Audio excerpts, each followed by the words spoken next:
तो आज की क्लास में बच्चों अपन बात करेंगे कॉस्ट अकाउंटिंग स्टैंडर्ड नंबर 6 की, जो कि है cost accounting standard on material cost. अगर हम लोग इसका ट्रेंड देखते हैं पास्ट में, तो थ्योरेटिकल क्वेश्चन तो आपको कोई सा भी नहीं मिलेगा, लेकिन अगर आप इसका प्रैक्टिकल क्वेश्चन देखेंगे तो बहुत सारे आए हुए हैं। और इवन जो हमारा कॉस्ट अकाउंटिंग स्टैंडर्ड्स के क्वेश्चन दे रखे हैं मॉड्यूल के पीछे की तरफ, उसमें भी अगर आप जाते हैं तो बहुत सारे क्वेश्चंस मिलेंगे जो हम लोगों ने लास्ट क्लास में किए भी थे। अगर आपको याद हो तो मैं आपको एक बार याद दिलाता हूं फटाफट से, कौन कौन से कॉस्ट अकाउंटिंग स्टैंडर्ड के क्वेश्चंस थे जो हम लोगों ने किए थे। देखें, ये वाले कल मैंने आपको कराए थे। बेसिकली कॉस्ट अकाउंटिंग स्टैंडर्ड क्या बताता है आपको, वो बताता है छह कि कॉस्ट ऑफ मटेरियल कंज्यूम्ड या स्टॉक का वैल्यू कैसे निकालना है। ठीक है, और हम लोगों ने कल कौन से क्वेश्चंस लिए थे, देखो ये तो हमारे कॉस्ट ऑफ प्रोडक्शन के थे, यहां तक हमने कॉस्ट ऑफ प्रोडक्शन के किए थे। लेकिन ये वाला क्वेश्चन जब हमने किया था तो इसमें हम लोगों ने निकाला था कॉस्ट ऑफ प्रोडक्शन के साथ, नहीं सॉरी, ये वाला क्वेश्चन नंबर 8 हमने जो किया था, अगर आपको याद हो तो, जिसमें हमने निकाला था कि वैल्यू ऑफ मेटल कंज्यूम, जिसमें हम गलती भी कर रहे थे बार बार, 20,000 रुपए को हम 2,000 पकड़ रहे थे। ये क्वेश्चन हम लोगों ने किया था। ये किस चीज का था बेटा, कॉस्ट अकाउंटिंग स्टैंडर्ड नंबर 6 का था। मैंने आपको पहले ही करा दिया था क्योंकि मैंने कहा था ये बहुत ईजी है कॉस्ट अकाउंटिंग स्टैंडर्ड। अगर 6 आपने नहीं भी पढ़ा तो भी कॉस्टिंग का जो बेसिक इंफॉर्मेशन नॉलेज होता है हमारे पास में, उसको यूज करके भी हम लोग ये वाला कर सकते हैं। ये इतना ईजी है, यानी जो आपका बेसिक नॉलेज है कॉस्ट अकाउंटिंग स्टैंडर्ड्स का, नहीं कॉस्टिंग का, उसको यूज करके भी आप कॉस्ट ऑफ मटेरियल निकाल सकते हो। इसी तरीके से हम लोगों ने एक आगे वाला क्वेश्चन किया था जिसमें भी कॉस्ट ऑफ मटेरियल या वैल्यू ऑफ मटेरियल आपसे पूछा था, लेकिन फॉरेन से यानी इंपोर्टेड था। और उसके बाद अगला वाला तो हमारा बहुत ही इंपॉर्टेंट क्वेश्चन था, जिसके अंदर हमने स्टॉक का क्लोजिंग वैल्यू निकाला एवरेज मेथड पे। और अगर आपको याद हो तो ये हम लोगों ने कैलकुलेशन की थी। ये हमारा क्लोजिंग स्टॉक का वैल्यू था ऑन एवरेज बेसिस पे। और ये जो हमारा लास्ट में निकल कर आया था, ये क्या था हमारा बेटा, कॉस्ट ऑफ प्रोडक्शन। ये हमारा कॉस्ट ऑफ प्रोडक्शन था। तो सॉरी, ये हमारा वैल्यू ऑफ मटेरियल कंज्यूम्ड, यानी इतना मटेरियल हम लोगों ने यूज करा। तो हमने इसके क्वेश्चन पहले ही कर लिए। अब सवाल है कि सर आपने पहले क्वेश्चन क्यों करा लिए। देखिए, पहले क्वेश्चन कराने के पीछे एक हमारा रीजन था। आपको बस इतना सा बताना था कि अगर आप कॉस्ट अकाउंटिंग स्टैंडर्ड 6 नहीं भी पढ़कर गए तो भी मटेरियल के कंजम्पशन या क्लोजिंग स्टॉक का वैल्यू निकालने के लिए आपको कुछ डिपेंडेंसी नहीं है। यानी अगर मैं आपकी जगह होता तो मैं क्या करता, मैं कॉस्ट अकाउंटिंग स्टैंडर्ड नंबर 6 आज छोड़ के जा रहा होता, क्योंकि थ्योरेटिकल क्वेश्चन इस पर कोई भी नहीं आता, प्रैक्टिकल क्वेश्चन आता है। और जब हम प्रैक्टिकल क्वेश्चन देखते हैं तो प्रैक्टिकल क्वेश्चन जो अभी तक अपने करे, 3 हम लोगों ने प्रैक्टिकल क्वेश्चन 3 करे हमने, उन तीनों में हमने देखा कि ऐसा कुछ भी नहीं था कि अगर हमने कॉस्ट अकाउंटिंग स्टैंडर्ड 6 नहीं पढ़ा तो हम लोग इसका क्वेश्चन नहीं कर सकते। इजी क्वेश्चन था, बिल्कुल सिंपल क्वेश्चन था। So what all you need to take care is, आपने कॉस्ट अकाउंटिंग स्टैंडर्ड 6, मैं थोड़ा सा उसका समराइजेशन दे रहा हूं, बहुत ज्यादा डीप में नहीं जाना, क्योंकि एग्जाम के लिए थ्योरेटिकली कुछ काम का नहीं है, प्रैक्टिकल है। प्रैक्टिकल क्वेश्चन बहुत सिंपल आता है, लेकिन आता है। तो कॉस्ट अकाउंटिंग स्टैंडर्ड 6 को आपको बहुत प्रायोरिटी के साथ में पढ़ना है। मोस्ट इंपॉर्टेंट की कैटेगरी में है तो द प्रैक्टिकल क्वेश्चन, जैसे हमारा ये वाला था cost accounting standard number 2 capacity utilisation. ऐसे कॉस्ट अकाउंटिंग 6 जो है ये हमारा मोस्ट है प्रैक्टिकल क्वेश्चन के लिए। हाँ, कॉस्ट अकाउंटिंग स्टैंडर्ड नंबर 4 भी हमारे लिए थोड़ा सा इंपॉर्टेंट था। उसके बाद में अगले जो क्वेश्चंस है कॉस्ट अकाउंटिंग स्टैंडर्ड 7 के और कॉस्ट अकाउंटिंग स्टैंडर्ड नंबर 10 के, 7 और 10 पे भी क्वेश्चन एग्जाम में आए हुए हैं। यू विल सी एग्जाम में बहुत, ये भी मोस्ट है। और बस इसके बाद में मैं आपको इन्हीं के क्वेश्चन कराने वाला हूं, cost accounting standard number 7, cost accounting standard number 10 and cost accounting standard number 12। इसके अलावा आपको प्रैक्टिकल क्वेश्चन नहीं मिलेंगे, ना स्कैनर में मिलेंगे, ना इंस्टीट्यूट के मॉड्यूल में मिलने वाले। अभी हमने देखो यहां तक के क्वेश्चन कर लिए। मैंने आपको कितने क्वेश्चन कराए, हमने आपको अभी तक क्वेश्चन नंबर 10 तक कर लिया। और क्वेश्चन नंबर 10 तक अगर आप ध्यान से देखेंगे तो क्वेश्चन नंबर 10 तक में आपको जो कॉस्ट अकाउंटिंग स्टैंडर्ड्स कवर हो रहे हैं 1 से लेकर 10 तक के क्वेश्चन में, वो CAS 1 कवर हुआ है, या फिर यहां पे अगर स्टेबल के हिसाब से मैं आपको बताऊं, CAS 1 कवर हुआ है, CAS 4 कवर हुआ है, CAS 6 कवर हुआ है, राइट। ये वाले कवर हुए सारे के सारे, एंड 4 एंड 7, राइट। तो सॉरी 6, ये हमारे अभी तक कवर हुए हैं। और अब इसके बाद में आप देखेंगे तो 7, 10 और 12 पर आपको कॉस्ट अकाउंटिंग स्टैंडर्ड पे क्वेश्चन मिलने वाले हैं। 7, 10 और 12 पे स्कैनर में भी और यहां पे भी इंस्टीट्यूट के मॉड्यूल के पीछे भी। तो 6 कॉस्ट अकाउंटिंग स्टैंडर्ड के अलावा बहुत ज्यादा दिमाग लगाने की जरूरत नहीं है, आपको बहुत ज्यादा क्वेश्चंस नहीं मिलने वाले। 2, 4, 6, 7, 10 और 12, राइट। तो 2, 4, 6 और 7 पे हम जा ही रहे हैं, 6 और 7 हम पढ़ने वाले हैं, और उसके बाद में 10 और 12, राइट।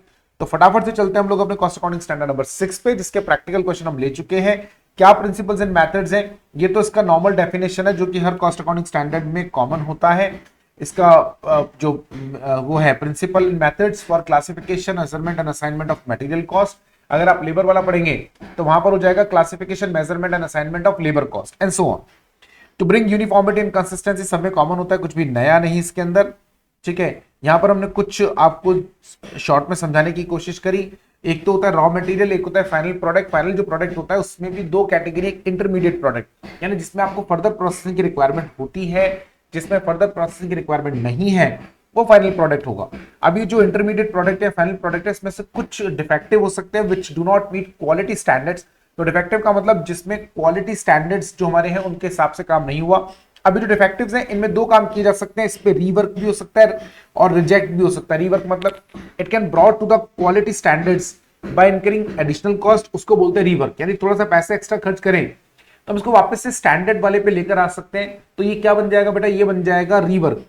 और reject it can not brought to the quality standards even by incurring cost. अगर कोई ऐसा है जिसपे एक्स्ट्रा पैसा भी लगा दे तो भी वो क्वालिटी जो हमारा स्टैंडर्ड है वहां तक नहीं आ पाएगा, तो उस केस में वो रिजेक्ट होता है। रिजेक्ट का रियलाइजेबल वैल्यू निल भी हो सकता है और कुछ वैल्यू भी हो सकता है। अगर वैल्यू है तो टोटल कॉस्ट में से लेस कर देना। ये आप ध्यान में रखना जब कभी भी आपको मटेरियल का कॉस्ट निकालना हो। तो हमने जो पीछे क्वेश्चंस करे उनमें तो ऐसा कहीं आया नहीं था कि जहां पर हमको रिजेक्ट हुआ हो।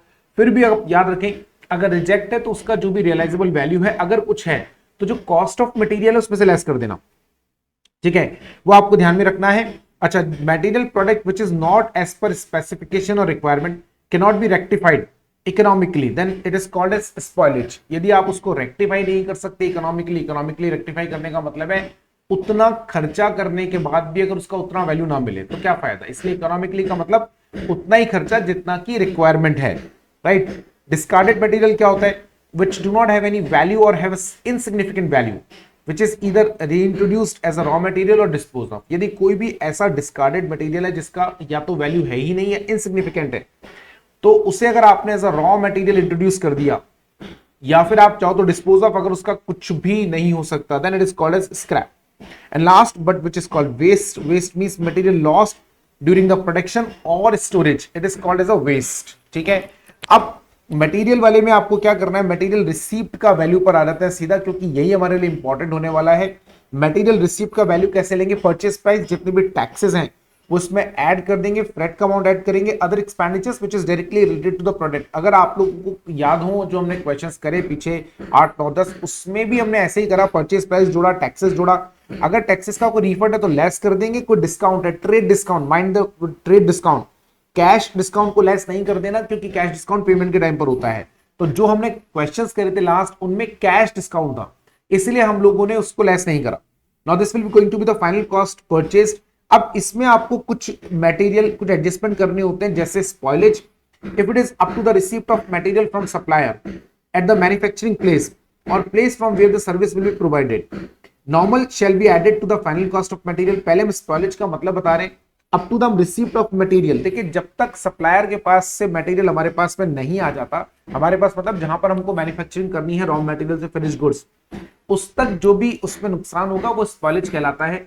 अगर ये स्पॉइलेज नॉर्मल है तो मटेरियल कॉस्ट में ऐड करेंगे, नॉर्मल है तो काउंट नहीं करना। कोई श्रिंकेज या इवेपोरेशन है, इससे मटेरियल की क्वांटिटी कम होती है। इलोंगेशन और एब्जॉर्प्शन ऑफ मॉइस्चर है, इससे हो सकता है कि आपकी क्वांटिटी बढ़े। कई बार होता है मॉइस्चर एब्जॉर्ब कर लेता है तो क्वांटिटी बढ़ जाती है। आपने कभी खाने में घेवर खाया होगा, फीका घेवर सस्ता आता है, फीका घेवर महंगा आता है, मीठा घेवर सस्ता आता है। मीठा घेवर सस्ता इसलिए आता है क्योंकि उसके अंदर जो चाशनी होती है, जो शुगर सिरप है, वो बेसिकली एब्जॉर्ब हो गया तो वो हैवी हो गया, अभी उसकी वजह से उसका वेट बढ़ गया, राइट। जबकि उसके अंदर कंटेंट नहीं बढ़ा, कंटेंट के नाम पर क्या बढ़ा, शुगर। वैसे वो हो गया 100-200 ग्राम का हो गया 300 ग्राम का, बट वो 100 ग्राम जो बढ़ा वो घेवर नहीं बढ़ा, वो क्या बढ़ा, वो बढ़ा उसमें शुगर सिरप, तो इसलिए वो सस्ता मिलता है आपको। तो इसी तरीके से अगर कभी कोई प्रोडक्ट में इलोंगेशन हो रहा है यानी उसकी क्वांटिटी बढ़ गई because of evaporation, because of absorption of moisture और एनी अदर रीजन, राइट, तो क्या करना, अगर नॉर्मल है तो कॉस्ट में एडजस्ट कर लेंगे, क्वांटिटी भी अकॉर्डिंगली एडजस्ट करना है। अगर एबनॉर्मल है तो कॉस्ट में ऐड नहीं करना, राइट। अच्छा, कोई मेटेरियल परचेज है, मेटेरियल क्रेडिट पर परचेज करा तो एक्स्ट्रा पे करना पड़ा, कॉस्ट में ऐड होगा। यानी उधार परचेज करा ज्यादा पे करना पड़ेगा क्योंकि डिलेड पेमेंट होता है, तो वो कॉस्ट का ही पार्ट माना जाएगा। लेकिन अगर आपने मेटल परचेस करने के लिए लोन लिया तो लोन पर जो इंटरेस्ट दिया वो ऐड नहीं करना है। दोनों बातों को ध्यान से समझो। सप्लायर ने आपको बोला 3 महीने का क्रेडिट देता हूं, पर 10 लाख के माल के तेरे को 10,25,000 रुपए देना पड़ेगा, क्योंकि तेरे को 3 महीने का क्रेडिट दे रहा हूं। तो 10,25,000 ही कॉस्ट पकड़ेंगे, 10 लाख नहीं। पर अगर आपने 10 लाख का मटेरियल खरीदने के लिए बाजार से लोन लिया, बैंक से लोन लिया, और बैंक को आपने 25,000 का ब्याज दिया, तो अभी आप 10-25 नहीं पकड़ोगे, कॉस्ट 10 लाख ही पकड़ोगे, 25 नहीं। बहुत छोटा सा पॉइंट है लेकिन बहुत इंपॉर्टेंट है। ज्यादातर बच्चे दोनों में कंफ्यूज हो जाते हैं और गलती कर आते हैं, तो आपको ऐसा नहीं करना है। अगर मान लीजिए कोई मेटेरियल आपका सेल्फ मैन्युफैक्चर्ड है, ये जो आपने पढ़ा ये था मेटेरियल परचेज, और एग्जाम में भी जो क्वेश्चन आए हैं वो मेटेरियल परचेज के ही हैं। सेल्फ मैन्युफैक्चर्ड अगर कोई रॉ मटेरियल है तो क्या होगा, see how to calculate the cost, direct material, direct labour, direct expenses. अगर एडमिनिस्ट्रेटिव एक्सपेंसेस कोई भी है तो उनका भी share relating to the production cost of self manufactured raw material do not include or in selling and distribution और marketing expenses नहीं बनेगा। मैं यहाँ पर एक चीज और ऐड कर देता हूँ, प्लस प्रोडक्शन ओवरहेड। यदि प्रोडक्ट को बनाने में, रॉ मटेरियल को बनाने में कोई प्रोडक्शन ओवरहेड्स हुए तो वो भी आपको ऐड करने हैं। Now goods manufactured to be used as captive consumption, cost accounting standard number 4 में ऑलरेडी कवर हो चुका है। स्पेयर पार्ट्स, सर्विस इक्विपमेंट्स अगर कोई है, या स्टैंड बाय इक्विपमेंट है। स्पेयर पार्ट्स मतलब जो हम लोग निकाल के रखते हैं, कोई पार्ट अगर खराब हो जाए तो इमीडिएटली रिप्लेस कर सकें। सर्विस इक्विपमेंट्स का मतलब है कि आपको जो मशीन वगैरह उनको सही करने के लिए छोटे मोटे जो इक्विपमेंट्स चाहिए होते हैं। एंड स्टैंड बाय इक्विपमेंट मतलब साथ में सपोर्टिंग एक इक्विपमेंट हम लगा के रखते हैं कि अगर कल को मेन हमारा जो इक्विपमेंट है या जो मेन हमारा मशीन है वो अगर खराब हो जाए, सो एटलीस्ट पैरेलल हमारे पास में एक और सेटअप है जिसके अंदर हम लोग क्या कर सकते हैं, सेटअप पे कंटिन्यूसली प्रोडक्शन कर सकते हैं। See if qualified fit to definition of PP, इनमें से अगर कोई भी चीज पीपी मतलब प्रॉपर्टी प्लांट एंड इक्विपमेंट यानी एसेट की कैटेगरी में आ रही है तो उसके ऊपर डेप्रिसिएशन चार्ज होगा, और डेप्रिसिएशन को आप कॉस्ट में जैसे इंक्लूड करते हैं वैसे करेंगे। If it is not qualified in definition of PP then charge their cost in cost of production whenever they are consumed। अगर आपने वो पीपी नहीं यानी एसेट के एम्बिट में नहीं आते हैं, एसेट के डेफिनेशन में नहीं आते हैं, तो आपको उनको प्रोडक्शन की कॉस्ट में चार्ज करना है, राइट, जैसे और करते हैं। इसके अलावा देखिए डिटेंशन चार्जेस क्या है, यानी डिटेंशन चार्जेस और डैमरेज चार्जेस, ये इसके साथ में है बेटा, ये एक ही पॉइंट है, यहाँ पे लिखना रह गया। डिटेंशन और डैमरेज चार्जेस और penalties as imposed by transport authorities shall not included in the cost. Imported material मैंने आपको समझाया था लास्ट क्लास में कि जिस दिन आपका मटेरियल इंपोर्ट हुआ है उस दिन का रेट पकड़ना। Exchange rate difference of the date of और up to date of import of raw material part of the cost. जिस दिन खरीदा उस दिन नहीं, जिस दिन मेल आया उस दिन तक का तो वैसे भी आ ही रहा है। After the date of import अगर कोई भी डिफरेंस आता है, लाइक अगर आपने पेमेंट बाद में करा और डिफरेंस आया, वो कॉस्ट का पार्ट नहीं बनेगा, पीएनएल का पार्ट बनेगा। यानी अगर आपने 15 मान लीजिए अप्रैल को मटेरियल इंपोर्ट करा, पेमेंट करा आपने 18 अप्रैल को, तो 18 अप्रैल 15 और 18 अप्रैल के बीच में जो रेट में चेंज होगा वो जाएगा कॉस्टिंग पीरियड में, 15 अप्रैल तक का जाएगा कॉस्ट में। एनी सब्सिडी ग्रांट रिसीव वो लेस कर देना है। Finance cost for the purchase of raw material shall not be the part of raw material. In case transportation cost is a part of cost of raw material it shall be valued as per cost according standard 5 जो हम लोगों ने पहले पढ़ा था। Transportation घबराने की आवश्यकता नहीं, इसके ऊपर कोई ज्यादा क्वेश्चन नहीं आता है। इस पॉइंट पर क्वेश्चन आपको किस पर मिलता है, रॉ मटेरियल अगर इंपोर्ट करा तो किस दिन का पकड़े, फाइनेंस कॉस्ट का हम क्या करें, सब्सिडी ग्रांट अगर आ रहा है तो उसका क्या करें, और फाइनेंस चार्जेस हमने जो पढ़ा कि अगर आपने रॉ मटेरियल परचेज करा उधार पे उसकी वजह से ज्यादा देना पड़ा, तो वो बहुत इंपॉर्टेंट पॉइंट है। किसी भी दिन सवाल को थोड़ा सा घुमाकर उसके ऊपर वो क्वेश्चन पूछ सकता है, राइट। रॉ मटेरियल की कॉस्ट परचेज सेल्फ मैन्युफैक्चर दोनों मिला। If company makes valuation of raw material at the standard cost, अगर आपने, क्योंकि अगर आप एक्चुअल पे ले रहे हो तो बात ही खत्म हो गई, बट स्टैंडर्ड कॉस्ट पे ले रहे हो सो एक पॉसिबिलिटी की वेरिएंस है। नॉर्मल अगर है यानी अगर आपका वेरिएंस नॉर्मल तक है तो आपकी कॉस्ट का पार्ट बनेगा, इफ नॉर्मल है तो कॉस्ट का पार्ट नहीं बनेगा, पीएनएल में जाएगा। Scrap wastage which is reject that is normal है तो part of the cost, abnormal है तो transfer to PNL. And last issue of raw material shall be based on the method chosen by the company, LIFO FIFO weighted average. आप जो भी ले रहे हैं, जैसे हमने जो क्वेश्चन करा था लास्ट उसमें वेटेड एवरेज बेसिस पर मटेरियल का वैल्यूएशन करा, तो ऑटोमेटिकली इश्यू ऑफ जो है मटेरियल वो भी किस पर आ गया, वो आ गया वेटेड एवरेज पर। तो ये आपको कुछ बातें ध्यान में रखनी है, राइट। बस इतना सही है, और इसके बाद कॉस्ट अकाउंटिंग स्टैंडर्ड नंबर 7 आएगा।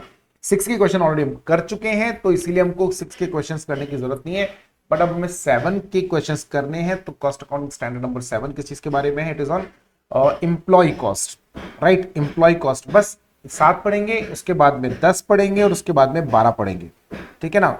7 तो पढ़ना है, उसके बाद में 10, उसके बाद में 12 प्रैक्टिकल क्वेश्चन के लिए। फिर उसके बाद में मैं आपको लेकर आऊंगा बीच में 8, 9, 11 और 14 पे, राइट। इन पर लेकर आऊंगा कौन कौन से। अभी तो हम लोग सीक्वेंस ये रहेगा हमारा 7, उसके बाद में हम लोग पढ़ने वाले हैं 7 के बाद में 10, फिर 12, और उसके बाद में मैं आपको लेकर आऊंगा 8 पे, 9 पे और 11 पे, ठीक है, और 14 पे। यानी कुल मिलाकर अब हमें 7 कॉस्ट अकाउंटिंग स्टैंडर्ड्स और पढ़ने हैं, और ऊपर जो 3 हैं कॉस्ट अकाउंटिंग स्टैंडर्ड 7 में से उनके प्रैक्टिकल क्वेश्चंस करने हैं बस, उसके अलावा बाकी कुछ करने की जरूरत नहीं। अब आप कहेंगे सर देखो नीचे भी तो क्वेश्चन आए हुए हैं। देखिए बेटा, ऐसे तो आप किसी भी कॉस्ट अकाउंटिंग स्टैंडर्ड के लिए अगर पूछेंगे तो किसी पे भी कभी भी सवाल बन सकता है, लेकिन बहुत लिमिटेड प्रिपरेशन करना जरूरी होता है, वरना हम लोग सब नहीं पढ़ पाएंगे। वरना इसके चक्कर में क्या होगा, ये जो ऊपर वाला है ये सारा आप भूल जाओगे, तो ऐसा रिस्क नहीं लेना है, ठीक है ना। अच्छा, इनके ऊपर क्वेश्चन कितने का आता है, 4 नंबर का, 4 नंबर का, 3 नंबर का, इस तरीके से क्वेश्चन आता है। तो बहुत ज्यादा पेनफुल होने की जरूरत नहीं है, ज्यादा पैनिक होने की जरूरत नहीं है। उस क्वेश्चन में इतना बड़ा कंटेंट नहीं है, मेन कंटेंट आता है प्रैक्टिकल पे, राइट। तो हम चलते हैं आपको कॉस्ट अकाउंटिंग स्टैंडर्ड नंबर 7 की तरफ लेकर। किस चीज के बारे में है, ये है cost accounting standard on employee cost. जैसे अभी आप लोगों ने पढ़ा था मटेरियल के बारे में, वैसे ही अभी किसके बारे में बेटा, ये है एम्प्लॉय कॉस्ट के बारे में।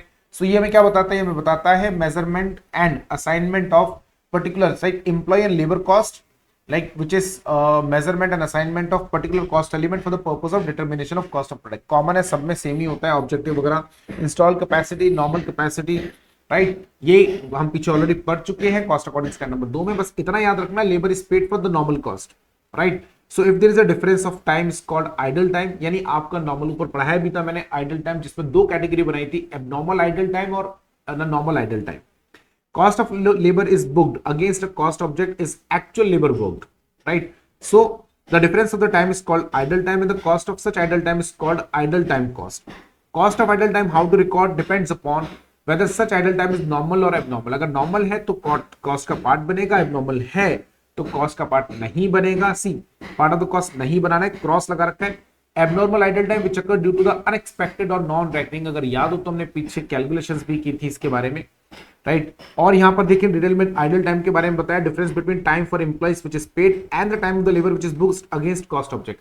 जितने आवर्स की आपने लेबर बुक करी और जितने आवर्स के लिए आपने पे करा है, तो उनका डिफरेंस क्या कहलाता है, वो कहलाता है idle time. And how to calculate idle time cost which is paid for actual minus which is paid for above, means आपने जितनी कॉस्ट ऑब्जेक्ट के अगेंस्ट में कॉस्ट रिकॉर्ड करी है वो लेस कर दो जितनी आपने जो है वेजेस पे करी है लेबर को। Employee cost, now what is employee cost and what is to be counted in the employee cost? Benefits paid payable if any from form of any form of compensation whether present future whether in kind or in cash। कि आपने FM में या accounts में क्या पढ़ा उससे कोई लेना देना नहीं है। कॉस्ट बहुत सिंपल है, कॉस्ट में कोई माता बच्ची नहीं है। कॉस्ट ही कहता है कि यार भैया जो पे करा वो रिकॉर्ड करो, simple, unless it is abnormal. एक रूल याद रखो कॉस्ट का, बाकी सारे कॉस्ट अकाउंटिंग स्टैंडर्ड के सारे नियम कायदे इसी में आते हैं। जो भी आपने प्रोडक्ट को बनाने में खर्चा करा है, किसी भी फॉर्म में, कैश के फॉर्म में करा हो या आपने काइंड में करा हो या किसी भी फॉर्म में, यदि आपने किसी भी प्रोडक्ट को बनाने में कोई भी खर्चा करा है, वो कॉस्ट का पार्ट बनेगा unless it is an abnormal item। if it is an abnormal item then it has to be excluded, simple। so ये बहुत सिंपल सा कैलकुलेशन है, बहुत सिंपल सा ये एक वो है, इसमें कोई बहुत ज्यादा रॉकेट साइंस नहीं है, राइट। इधर भी हम क्या बोल रहे हैं, benefits paid and payable whether present or future whether in kind or in cash to employees for rendering their services। employees include all type the employees regular contract basis casual temporary, ये सब आपको करना है तो आप अपने accounts में करते रहे। कॉस्टिंग तो सिंपल कहता है भैया लेबर कोई सी भी हो, कैजुअल लेबर हो या कॉन्ट्रैक्चुअल लेबर हो या फिर परमानेंट लेबर हो या फिर ऑन रोल लेबर हो, किसी भी लेबर को अगर आपने पैसा दिया then it should be included in the employee cost. Contract basis employees include employees appointed by employer directly by contract basis and does not include employees of contractor. क्यों बोल रहे हैं सर, आप कह रहे थे सर सबको इंक्लूड करेंगे, हाँ सबको इंक्लूड करेंगे, लेकिन जो काम हमने ठेके पर दे दिया तो हमने लेबर को पेमेंट करा कहां, फिर तो हमने ठेकेदार को पेमेंट करा ना। तो फिर वो ठेकेदार तो लेबर को पेमेंट करा, अब दो बार थोड़ी ना रिकॉर्ड करेंगे। हाँ, अगर कोई कॉन्ट्रैक्टर ने हमें लेबर ठेके पे लाकर दी होती कि सर ये लेबर है ठेके पे, इसका 100 रुपया रोज का लगेगा, 500 रुपया रोज का लगेगा, 700 रुपया रोज का लगेगा, तो एक अलग बात होती।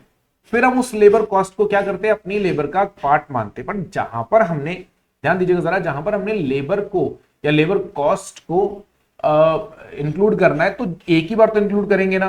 तो कॉन्ट्रैक्ट पे अगर आपने काम दे रखा है तो कॉन्ट्रैक्टर को जो पैसा दिया वो इंक्लूड करो, लेबर कॉस्ट नहीं। लेकिन अगर लेबर कॉन्ट्रैक्ट पे है तो इंक्लूड करना है। एक सिंपल सा फंडा याद रखें, आपने जो भी लेबर को पेमेंट करा, लेबर कौन सी, इस पे दिमाग बिल्कुल नहीं लगाना, लेबर को पेमेंट करा है, it shall be part of the cost.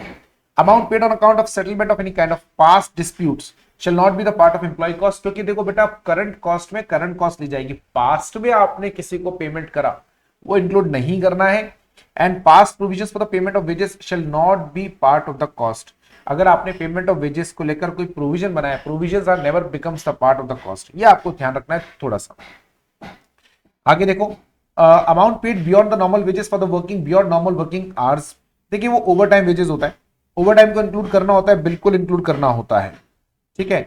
अब यहां आ जाते हैं, cost of employee to be included in cost of production.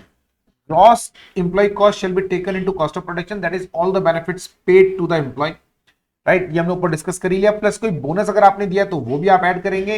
अगर बोनस दिया है तो हमने ऐड भी किया था, अगर आपको याद हो तो, बोनस का पेमेंट अगर दिया है, एक्स ग्रेशियो कोई पेमेंट है वो भी, मैनेजरियल रेम्यूनरेशन अगर गया है अंडर सेक्शन 197 तो वो भी ऐड होगा, right? This is called a regular cost. Plus कई बार हम लोगों को सेपरेशन कॉस्ट भी इंक्लूड करना पड़ता है। सेपरेशन कॉस्ट मतलब कोई एम्प्लॉय छोड़ के गया तो उसके बदले में बेनिफिट्स हमने दिए, रिट्रेंचमेंट या रिटायरमेंट। और आइडल टाइम कॉस्ट नॉर्मल वाला जो है, वेरिएंस अगर नॉर्मल है। देखो ये सब में ये है तो इरेगुलर कॉस्ट, लेकिन एबनॉर्मल नहीं है। इरेगुलर और एबनॉर्मल में फर्क होता है। इरेगुलर का मतलब होता है जो कभी कभी होती है, बट वो एबनॉर्मल नहीं है। जैसे एम्प्लॉय छोड़कर जाएगा तो रिट्रेंचमेंट कॉम्पनसेशन देना पड़ेगा या उसको कॉम्पनसेशन का अमाउंट देना पड़ेगा। ये एबनॉर्मल नहीं है, इरेगुलर है, क्योंकि आपको बार बार नहीं देना। लेकिन ये बात तो बहुत नॉर्मल सी है, कोई ऐसा अनएक्सपेक्टेड इवेंट तो हुआ नहीं, कोई ऐसी बात तो नहीं हुई जो पहले से नहीं बता दी।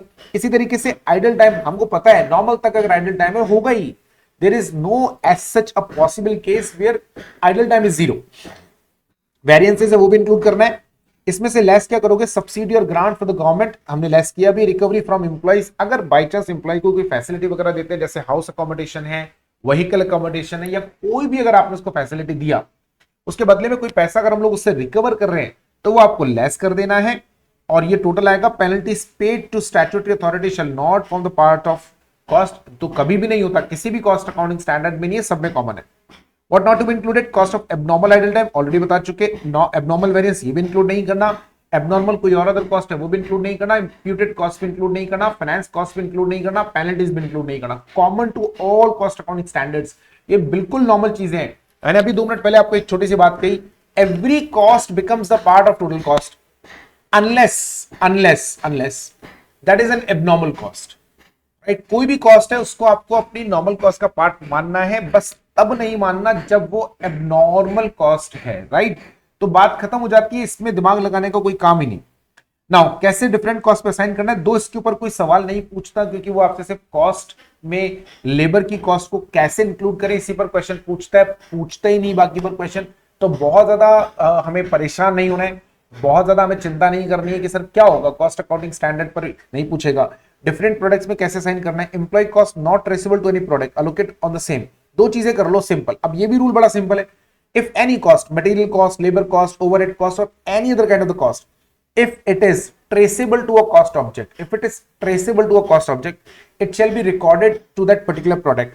If it is not traceable to a cost object, so in that case it has to be allocated to the all products on some rational or reasonable basis. Simple, right? Implies benefit payable on retirement, retrenchment or terminate, compensation high value, not for that day but for full period, need to be amortized. बहुत common सी बात है, अगर आपने employees को compensation दिया, उसको नौकरी से निकाला इसके लिए, रिट्रेंचमेंट या किसी भी रीजन से, and that amount of the compensation is a very heavy amount, तो वो फिर हमें अमोटाइज करना होता है, राइट?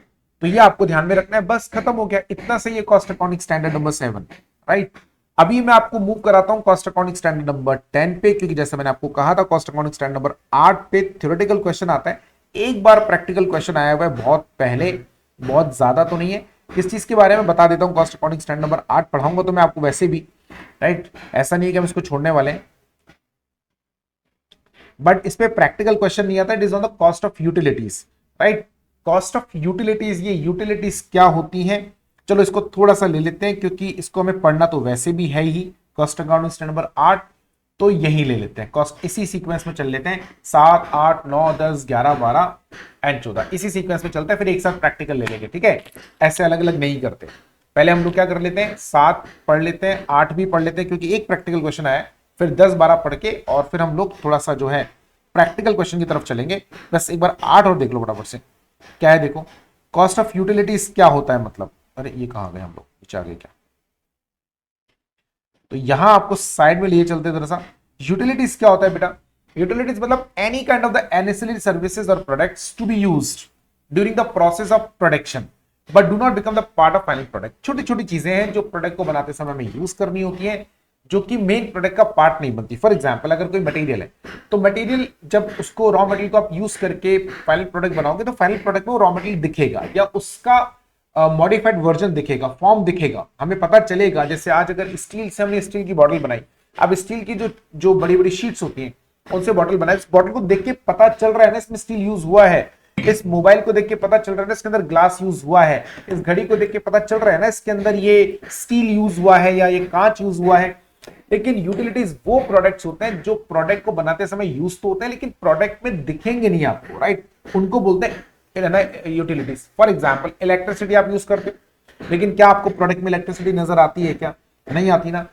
स्टैंड बाय प्लांट होता है कई बार। स्टैंड बाय प्लांट का मतलब कि आपने मेन प्लांट के साथ में एक और छोटा प्लांट लगा के रखा है कि अगर in any case main plant हमारा काम ना करे तो छोटे वाले प्लांट से काम चलेगा, तो वो दिख थोड़ी ना रहा है। तो ये जो इस तरह की चीजें हैं, right, ancillary services or products to be used during the process of production do not become the part of final product, they are called utilities. The cost of utilities become the part of cost of production, hence measurement and assignment is necessary। हाँ, उनकी cost, अभी मैंने थोड़ी देर पहले कहा, चाहे कोई सी भी कॉस्ट हो बेटा, मतलब कोई सी भी कॉस्ट हो, it has to be included in the total cost of the production, right, unless it is abnormal। So cost of utilities becomes the part of cost of production, hence measurement and assignment is important। Now when this standard is not applicable, when an entity is engaged in production of that utility, ये बड़ा important है। आप utility ही बना रहे हो, अभी हम जो स्टैंडर्ड पढ़ रहे हैं वो किस चीज के बारे में हम बना रहे हैं, मान लीजिए फॉर एग्जांपल हम घड़ी बना रहे हैं। अब इस घड़ी को बनाने में हमने किसी यूटिलिटी को यूज करा, तो उस यूटिलिटी की कॉस्ट को घड़ी की कॉस्ट में कैसे शामिल करना है।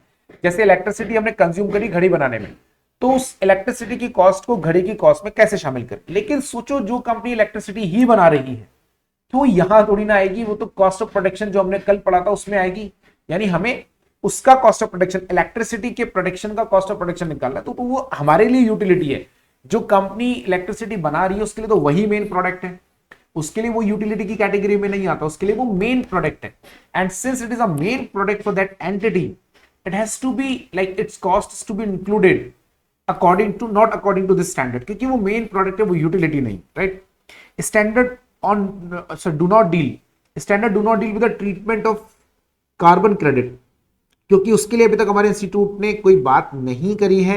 अगर कार्बन क्रेडिट के कॉन्टेक्स्ट में मैं ज्यादा डीप में लेके जाऊंगा भी नहीं। स्टैंड बाय यूटिलिटी क्या होता है, any backup created against failure of main source of utility. जैसे अभी हमने बोला ना इलेक्ट्रिसिटी है, अब इलेक्ट्रिसिटी फेलियर हो जाए तो उसके लिए हमारे पास अपना अलग से छोटा सा एक जनरेटर है। Now that generator is a utility, electricity utility, generator भी यूटिलिटी है, डीजी सेट लगा होता है। या मान लीजिए अगर आपने बैकअप प्लांट बना के रखा है कि यार ये मेन प्लांट अगर बाय चांस में कोई खराबी आ जाए तो कम से कम थोड़ा बहुत प्रोडक्शन तो छोटे वाले प्लांट पे चलता रहे। अब वो स्टैंड बाय जो प्लांट है वो लगा हुआ है, यूज नहीं हो रहा है, स्टैंड बाय प्लांट साइड में रखा हुआ है, लेकिन उसको मेंटेन करने की कॉस्ट तो देखो थोड़ी बहुत आती ही है। तो वो मेंटेन करने की जो कॉस्ट है वो हमें देखनी पड़ेगी, क्या मेंटेन करने की कॉस्ट होती है। यूटिलिटी प्रोक्योर्ड फ्रॉम आउटसाइड जैसे इलेक्ट्रिसिटी या सेल्फ मैन्युफैक्चर्ड जनरेटेड यूटिलिटी, दो कैटेगरीज की यूटिलिटी हम लोग डिवाइड कर रहे हैं। पहला यूटिलिटी क्या, जो आपने बाहर से परचेस करा, एक आपने खुद ने बनाया। बाहर से परचेस करा बहुत सिंपल है, इनवॉइस प्राइस पकड़ लेना, अगर कोई इंश्योरेंस कॉस्ट है तो वो जोड़ लेना, ट्रांसपोर्टेशन कॉस्ट जुड़ेगा, duties and taxes and expenses directly attributable, क्या लेस कर देना, रिबेट, रिफंड्स ऑफ टैक्सेस, ये आपको लेस कर देना है। सेल्फ मैन्युफैक्चर्ड यूटिलिटी क्या है, for own consumption, that is direct material, direct labor, direct expenses and production overhead।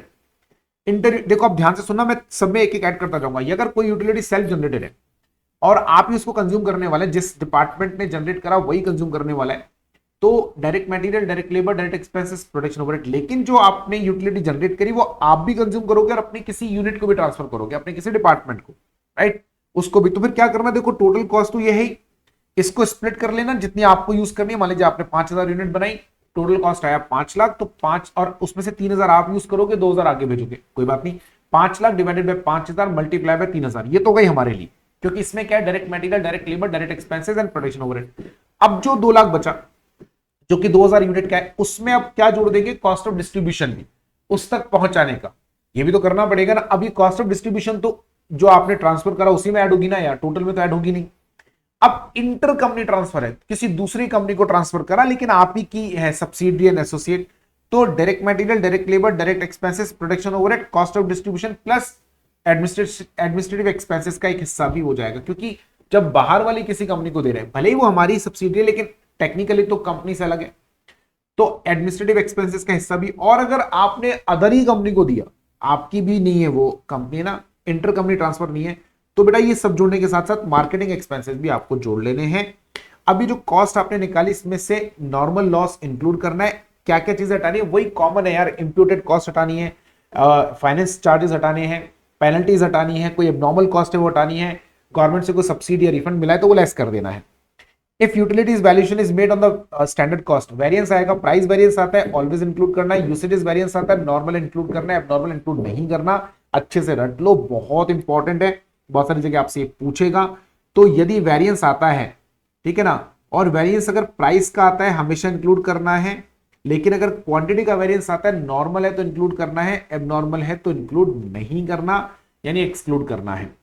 Note 2, cost of standby utility shall also be include in the cost of utility, काम का point नहीं है। Note number 3, for the purpose of inclusion of cost of utility in total cost of production और transfer to other unit, per unit shall be calculated according to the actual usages और install capacity whichever is higher. यानी जब हम per unit cost निकाल रहे हैं, देखिए per unit cost की जरूरत तब पड़ती है जब हम बाहर किसी दूसरे डिपार्टमेंट को ट्रांसफर कर रहे हैं, किसी और कंपनी को ट्रांसफर कर रहे हैं, या आउटसाइड की किसी कंपनी को ट्रांसफर कर रहे हैं, तो हमें पर यूनिट कैलकुलेट करना पड़ सकता है। उस समय पर यूनिट आप कैसे निकालोगे, टोटल जो यूटिलिटी की कॉस्ट है उसको डिवाइड करोगे या तो एक्चुअल यूसेजेस या इंस्टॉल कैपेसिटी, दोनों में से जो भी हायर हो।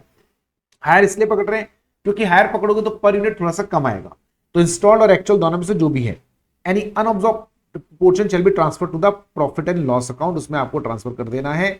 और अब मैं आपको थोड़ा सा थ्योरेटिकल हो गया, तो प्रैक्टिकल की तरफ लेके जाता हूं, और कॉस्ट अकाउंटिंग स्टैंडर्ड नंबर 7 का एक क्वेश्चन मैं आपको करा देता हूं, ठीक है।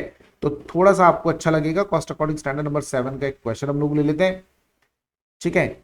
ये आ गया हमारा क्वेश्चन नंबर 11। एक मिनट रुक जाइए जरा, इसको हटा देते हैं साइड में।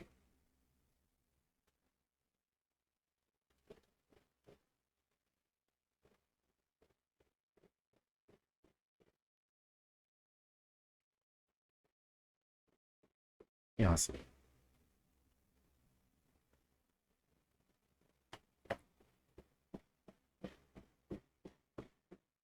ये अपन एक बार कैलकुलेटर और ओपन कर लेते हैं। ये आ गया कैलकुलेटर। चलिए क्या बोल रहा है, A steel company which produces iron casting pipes and wrought iron is covered under the cost audit according to the company's cost account rules। आपको क्या बताना है, आपको बताना है employee cost as per cost accounting standard number 7। तो क्या क्या आएगा, देखो सैलरी एंड वेजेस आएगा, बिल्कुल आएगा, बोनस भी आएगा, कंट्रीब्यूशन टू प्रोविडेंट फंड भी आपको इंक्लूड करना है, बहुत नॉर्मल है, हमेशा इंक्लूड करा ही जाता है। एम्प्लॉयज वेलफेयर भी इंक्लूड किया जाएगा, sorry wages to the contractor employees, बिल्कुल इसको भी आपको ऐड करना है। अगर इसमें से कोई एबनॉर्मल चीज होगी तो मैं हटा दूंगा, ठीक है। एम्प्लॉयज वेलफेयर पर अगर आपने 40 रुपीज खर्च करा है तो ये भी आपको इंक्लूड करना है। और एबनॉर्मल कॉस्ट नहीं इंक्लूड करना। VRS payment for the closure of rod iron section of the plant नहीं, ये इंक्लूड, क्योंकि वो तो क्लोजर के टाइम, हाँ अगर कोई एम्प्लॉय चलते प्लांट में छोड़ के जा रहा होता तो उसको जो पैसा हम देते वो हम लोग इंक्लूड करते हैं, सेपरेशन कॉस्ट, रिट्रेचमेंट। लेकिन यहाँ तो प्लांट ही बंद हो गया, तो प्लांट बंद होने के बाद तो प्रोटेक्शन हो गई नहीं ना। एरियर सैलरी पीछे का था, पुराने एरियर्स इंक्लूड नहीं करने हैं।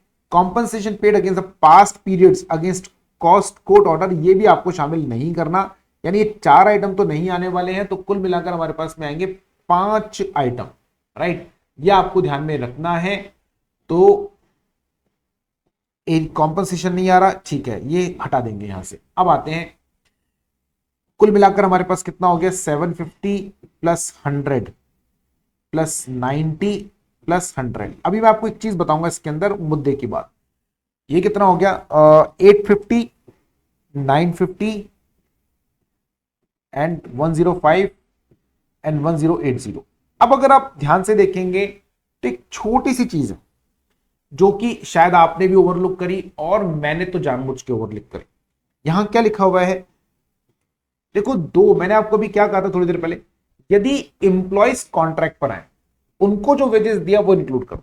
इंप्लॉइज अगर कॉन्ट्रैक्ट पर आए हैं, कॉन्ट्रैक्ट पर आने का मतलब है कि हमने उनको परमानेंट नहीं रखा, काम करो तुम्हारा पैसा लेके जाओ, अगली बार कब बुलाएंगे पता नहीं, या किसी कॉन्ट्रैक्टर को हमने बोला भैया लेबर सप्लाई करो, कॉन्ट्रैक्ट लेबर देंगे, हमने कोई काम कॉन्ट्रैक्ट पे दे दिया। आपके घर पे कभी कंस्ट्रक्शन हुआ होगा, ठेकेदार को आपने काम दिया होगा कि भैया ये सारा मकान बनाना है, घर पे हुआ होगा। आप कई बार क्या होता है ना, लेबर है काम कर रही है, ठेकेदार, मेरा काम लेबर को पैसा देना नहीं है, मेरा काम ठेकेदार को पैसा देना है, लेबर से मेरे को बात ही नहीं करनी है यार पेमेंट की, ठेकेदार नाप तोल करके पैसा लेगा। अब शाम को 5 बजे लेबर जो काम कर रही है वो बोल रही है बाबूजी 2,000 रुपए दे दो, मैं ठेकेदार को फोन कर रहा हूं, भाई तेरी लेबर पैसे मांग रही है, ठेकेदार ने कहा सर इसको पैसे दे दो, मेरा जो टोटल पेमेंट होगा उसमें से काट लेना, मेरा जो टोटल पेमेंट बनेगा आप लिखते जाओ कितना कितना आप दे रहे हो, मैं कह रहा हूं दे दो, तो हम क्या करते दे देते हैं और डायरी में लिख लेते हैं इतना पैसा हमने लेबर को दिया।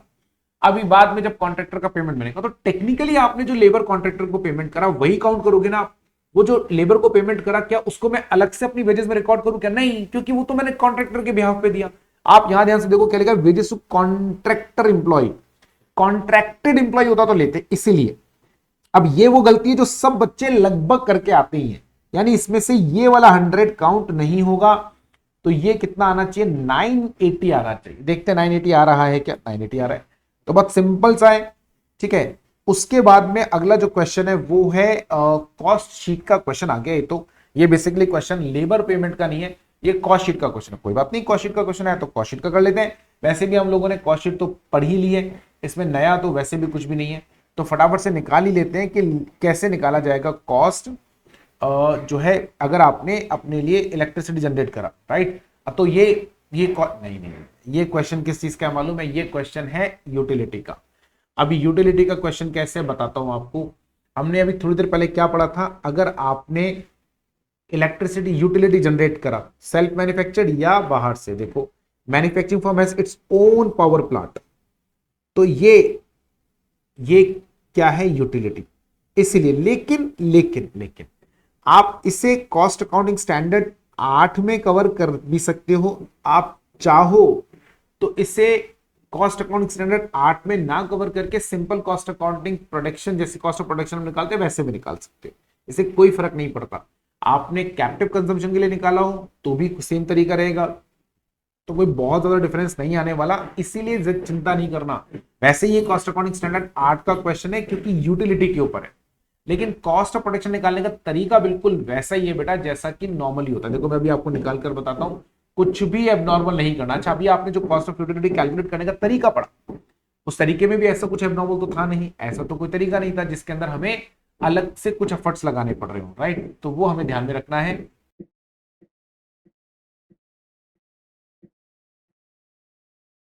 चलो तो फटाफट से निकालते हैं कैसे मैन्युफैक्चरिंग कॉस्ट निकालनी है, टोटल कॉस्ट कैसे निकालेंगे, आओ फटाफट से।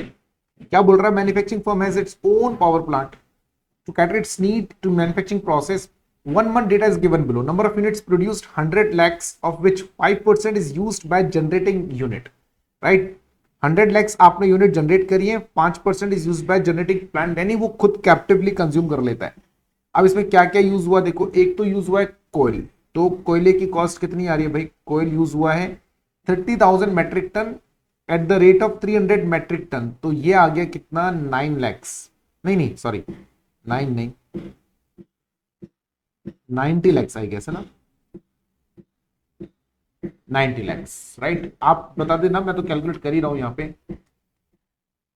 Oil 5 metric ton, 5 rupees per metric ton at the rate 5 metric ton at the rate 1,60,000, तो ये हो गया 8 lakhs. Cost of water extraction treatment, water extraction treatment का क्या कॉस्ट है 6 lakh litre at the rate of 3 rupees per litre, तो 18 lakh rupees हो गया, ठीक है। आप कहीं पर अगर लगे गड़बड़ हो रही तो बता देना। स्टीम कैलकुलेशन में, वैसे नहीं कैलकुलेशन में, कल बड़ी गलती कर दी हमने, 20,000 को 2,000 पकड़ लिया। Steam boiler 50 lakh with residual value of 5 lakh after the life of 10 years, right. तो 55 lakh with residual value of 5 lakh मतलब 50 लाख, 5 लाख ही आएगा इसका मतलब। 55 लाख का है, 5 लाख रेजिडुअल वैल्यू लेस कर दूं तो 50 लाख, 50 लाख 10 ईयर्स के लिए है, तो पर ईयर का कितना है 5 लाख रुपीज, तो ये आपको 5 लाख रुपीज लेना है। ठीक है। इसके बाद में cost of generating plant is 90 lakhs with no residual value. ठीक है, जनरेटिंग प्लांट, इसमें दोनों में हमको ये क्या है, डेप्रिसिएशन ले रहे हैं हम बेसिकली। 90 लैक्स रेजिडुअल वैल्यू कुछ भी नहीं है, depreciation is to be charge on the straight line method, तो 9 लाख रुपए ही आएगा। एक minute, straight line method at the rate of 10%। ठीक है, मतलब 10 साल इसकी लाइफ है। उसके बाद में है लेबर। जनरेटिंग प्लांट की लेबर कितनी है, एक boiler plant, 100 skill workers eight the rate of 30,000। ठीक है, तो ये हो गया 30 लाख, और 150 helpers eight the rate of 20,000। ठीक है, तो ये कितना हो गया, 30 लाख, 60 लाख रुपए हो गया टोटल मिलाकर। उसके बाद में बॉयलर प्लांट का निकालते हैं, 60 semi skilled workers eight the rate of 25,000। ठीक है, एक का रेट 25,000 है, तो 18 लैक्स, आई गेस 18 लैक्स हो गया, नहीं 18 लैक्स नहीं होगा, 15 लैक्स सॉरी, और ये हो गया 20 लैक्स, टोटल मिला के 35 लैक्स, राइट। उसके बाद में रिपेयर एंड मेंटेनेंस 5 लैक्स। उसके बाद में है एडमिनिस्ट्रेटिव एक्सपेंसेस, इन्होंने खुद ने हमें शेयर निकाल कर दे दिया 20 लाख रुपए।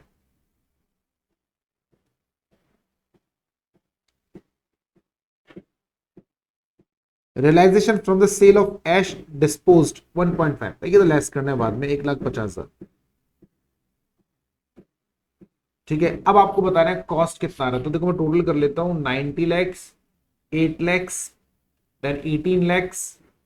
ठीक है, उसके बाद में 18 लैक्स के बाद में 5 लैख प्लस 9 लैख। ठीक है ना, स्टीम बॉयलर का हो गया 5 लैक्स, ये 9 लैक्स। फिर उसके बाद में लेबर आता है 60 लैक्स, 35 लैक्स, और फिर repair and repair and maintenance, यह आ गया 5 लैक्स, और फिर 20 लैक्स, तो क्या हो गया 2 करोड़ 50 लैक्स।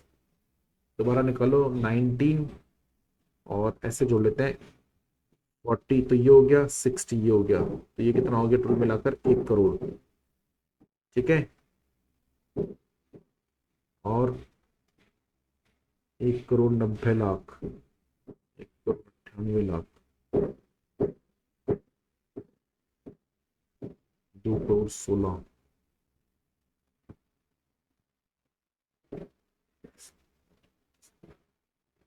ठीक है, 2,50,00,000, इसमें से ये लेस कर दो तो ये आ जाएगा 2,48,50,000।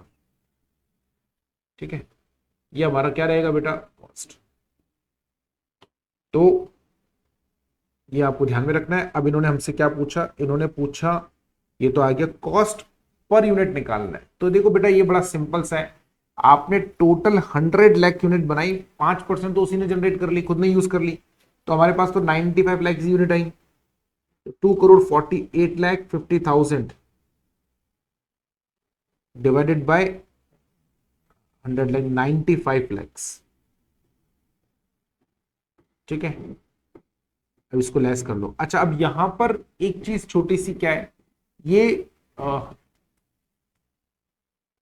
इसको निकाल लो एक बार, 2,48,00,000 कितना आ रहा है,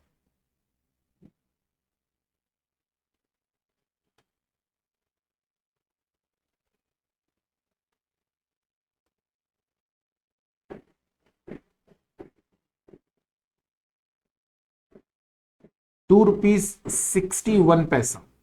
अच्छा, इन्होंने देखो यहां पर भी ये आ रहा है क्या, ₹2.61 नहीं आ रहा, 63 आ रहा है। ये इसीलिए आ रहा है क्योंकि इन्होंने ये जो ऐश का कॉस्ट है वो लेस नहीं करा, realisation of ash disposed of, इसको भी लेस करना चाहिए था। इसको लेस करने के बाद में अगर जो बचेगा वो हमको लेना होता है, तो वो भी लेस होगा, बिल्कुल लेस होगा, कहीं कोई कंफ्यूजन नहीं है उसको लेस करने के बाद। ये छोटी सी गलती है क्वेश्चन के अंदर, लेकिन बाकी सारा ठीक है, तो कोई बहुत ज्यादा बड़ी मिस्टेक नहीं है, हम सही कर लेते। ठीक है, तो ये आपको ध्यान में रखना है। इतना सा। चलिए, अब उसके बाद में हमारे पास में अगला जो क्वेश्चन आता है वो कौन सा आ गया, वो आ गया वेरिएंस एनालिसिस का। वेरिएंस एनालिसिस का क्वेश्चन है, छोटा सा सिंपल सा वेरिएंस क्वेश्चन। क्या है देखो, यहीं पे कर लेते हैं इसको फटाफट से। क्या ये यूटिलिटी का है? During the energy audit of Reliable Engineering Limited the following figures relating to the usages of power were placed before the audit, compute the price variance and volume. नहीं, देखो यूटिलिटी के बारे में नहीं है। अगर यूटिलिटी के बारे में होता तो हम लोग इसको हाथ के हाथ पढ़ लेते, पर चूंकि यूटिलिटी के बारे में नहीं है इसलिए हम लोग इसके बारे में अभी डिस्कशन नहीं करते। और हम क्या करते हैं, हम लोग वापस से अपने कंटेंट की तरफ चलते हैं। जो हमारे बाकी ऑडिटिंग स्टैंडर्ड्स हैं उनको हम लोग ले लेते हैं।